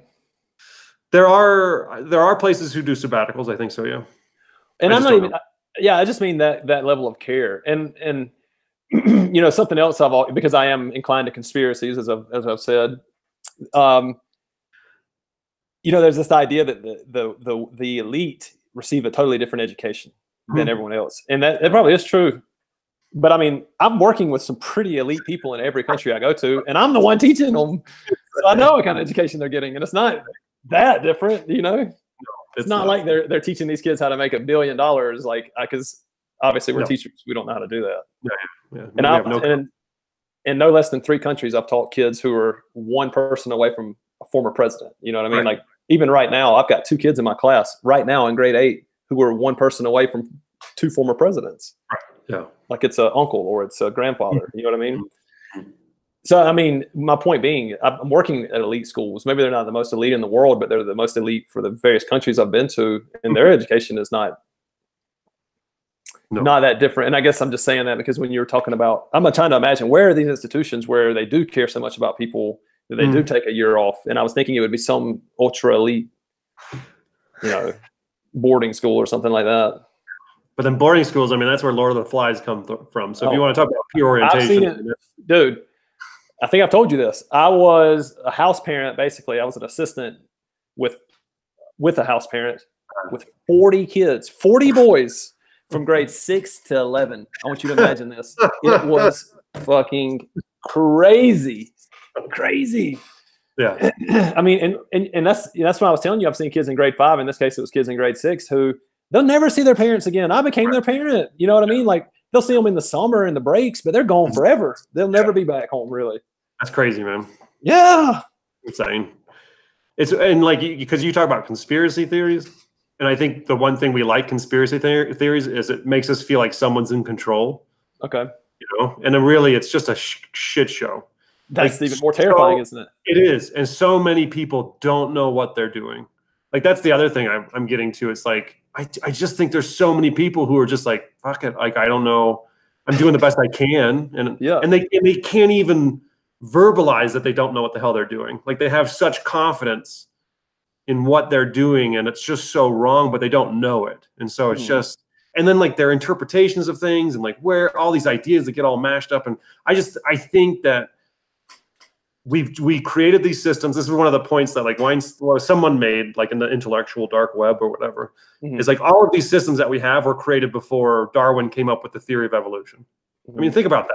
Like we didn't understand evolution before we invented these systems. Right. And so all of these systems have evolved without any sort of like, not intellectually, not by design. You know, there's no one that was sitting around going, okay, well, these are the pieces I'm going to put into education to make X, Y, and Z happen. Like we've just been reacting to it. And so it's just, I think it's been more just a shit show, crapshoot, and things work out sometimes, but most of the time it's a big ball of garbage. Man, I mean, think about, I was talking about this with Angela, based on what you're saying, like, it's so hard just to get a school to function in the way that you imagine. Just a school. I mean, imagine trying to run a country. How is there not total chaos? Yeah, no, it's crazy. Well, I think you're seeing it, right? Like now could be it kind of thing. Like it's getting to a really weird point. So we'll see what happens. I'm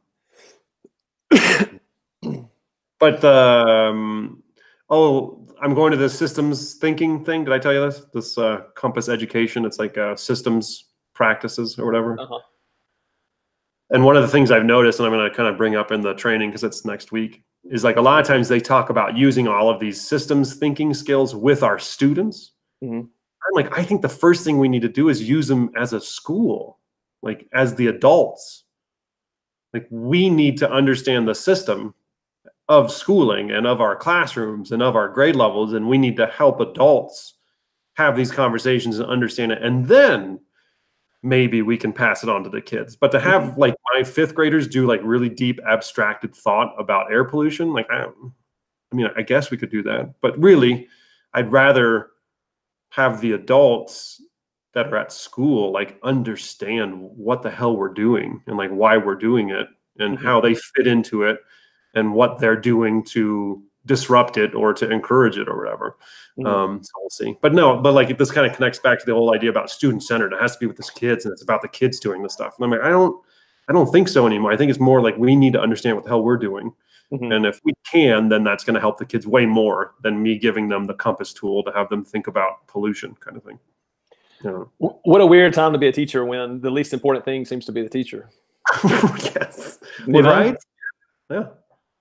Hey, here's how you can be a better teacher. Just stay out of the fucking way. Just get your ass to the side and shut up. Just get out of the way and let the kid do their thing. Like, no, I mean, obviously you and I understand where the student-centered thing came from because it was, it just goes from one extreme to the other, and now it's gone to another extreme. I don't know why we can't find the balance, but because most people don't know what the hell they're doing. I think, Cal. I think this proves my theory. Yeah, just people get promoted to their level of incompetence. Have you seen that? No. You've never heard that before? Yeah, so like, and then they mostly talk about business, to where you keep getting promotions, and then all of a sudden you don't get promoted anymore because now you're incompetent. And so everyone who has their position in business, they actually can't do that job. What is it? Yeah, I mean, it's not, again, this is a whole nother rabbit hole, but that's something I keep wondering too. It's like, what does it take to climb these hierarchies? Like, just say yes enough times, just sacrifice what you believe over and over again. I mean, I don't know. Hierarchy. I know I'm being very pessimistic about that, but well, it depends, right? Like, I don't know. Politicians, Jesus. I was about to say, I don't know if that's true. Again, these are one of the things I just repeat, but I hope it's true. That like an exorbitant amount of psychopaths are in politics and business. Like, you know, maybe 2% of the population has psychopathy, and but an extra, you know, a huge portion of that 2% makes their way into business and politics. Yeah, and chefing, I could think, being an executive chef. I could see that. The psychopath list. The psychopath book. It was interesting. So that supports that thought. That's true, Kel. Wow. Yeah. But I also think let's maybe wrap up because I know you need to go. But I think one of the cool things heading into like the future when it comes to like technology and AI and stuff and the robots is that if we can figure this out, we will be way more concerned about the humanities and philosophy and thought and ideas, which would be a very cool school. You know what I mean? Like if you're talking about all the great philosophies and like that's almost going way back to like Socrates and like that's how you do school is like you think about that, like the adult was important and the adult talked and like they listened and then you ask questions and it was like super Socratic method is still like a good way to teach. Yeah. That would be for me an exciting way, a way to change school. And it's almost like fuck technology, like keep it out for as long as humanly possible. And only bring it in through the adult, like you're saying, like connecting, like we're going to watch this thing or I'm going to curate this list for you, but no one's allowed any tech in here ever. And then maybe when we're in high school, we'll start building things and have fun, like with technology that way. But before that, we're going to use saws and hammers and tools. But we're going to think about what we're doing and is it right or not, you know, and have arguments and learn the skill of you know, debate and all that crap. So I don't know. That would be my hope. I think the one-to-one thing has been a huge failure. That sounded good, isn't it? But it's chaos in a classroom. Horrifying. Horrifying. They're so addicted to it. It's crazy. Yeah, I mean, who didn't see that coming? You know, like I guess all of us. But I can remember when I was there and I was doing the masters, and one of the people I was working with, we wrote a whole plan for one-to-one, and I was just doing it to do the project. You know what I'm saying? But I didn't. But I obviously, in my mind, I wasn't like, oh, this is going to be bad. This will probably be pretty good, you know. But it's terrible. It's chaos, man. Like I've said before, you bring your own device. I did that. I think I might have been the first teacher in South America to do that. And now I'm like, that was horrifying. Why was I allowed to do that? And that's totally okay. It's totally okay to take chances and reflect. But what's absurd is how we stick to it. Like, well, we bought the fucking iPads, and we gotta use these. Now we got a 10-year. Yeah. Do it. Yeah. No, don't want to reflect on our choices and what the impact is. No. Mm-hmm. Does your kids have Chromebooks and stuff? No, they have iPads. That's too bad. With keyboards. Yeah. Nice, because like there's these games on Chrome extension, like you can go on the Chrome Web Store, and they're the dumbest games you've ever seen in your life. Do you want to know how to play the game? Yeah. Press the space bar. Just over and over. You just press it. And there's money that rains from the cloud, and then your whole goal is to press the space bar enough times. And this doesn't sound like a hamster at all, I know. But you're pressing the space bar enough times to then you can change the cloud's outfits and put like jewelry and stuff on it. Holy shit, man. And these kids are obsessed, man. Obsessed with it. And that's what I was telling you. Like, in our school, we've made it, you know, it's you can't play video games now. So kids now watch kids play video games. Yeah. Watch them play video games. Because video games are not that bad. I used to be addicted to video games, but I learned a lot of shit playing. But this was maybe one with this, but one of the things that they talked about in the peer orientation book is he was comparing video games to like real life games. Mm-hmm. And one of the things you lose out on in video games is like the level kind of adjusts itself to you so that it keeps you interested in the game so that you keep playing. So you don't meet real frustration and real, like, you know, how real life kind of sucks sometimes. So you don't ever get that. And like, and what do you do now if you get stuck? You probably Google how to do it and get a walkthrough. So there's no like why games are good is they teach us, they help us to deal with real life. Because sometimes life sucks and sometimes you lose and you have to try and figure out how to get over that and how to live. And so that's, video games don't do that for us. Most of them. I think some do, but a lot of the video games, it's just a distraction from boredom. And then you just get more bored, and it's just awful. So, yeah. I don't know. Yeah. On a positive note. Yeah. Well, go hug your kid. I was going to say, he's starting to cry. I got to go. I have to, it's daddy duty now. I got to walk him around and talk to him. Eye contact, smile, nod. Remember those 3 things. Yep. And then so do that with your students, because you'll see some that don't look at you. It's interesting, but go ahead. Sorry. Well, I was just going to say, it's been a good chat. I don't know when the last time we talked was, but yeah, let's do it again. Pleasure, sir. Yeah, man. We've been on here for almost 3 hours. Yeah, pretty crazy. Yeah. All right. All right. Hey, yeah. Well, because we don't talk as consistently as we used to. Definitely, as anything pops up that you think is really noteworthy, send it to me. I'll definitely like to read through it. Cool, man. I'll do the same. All right, brother. All right, brother. Have a good one. See you. You too. Ciao.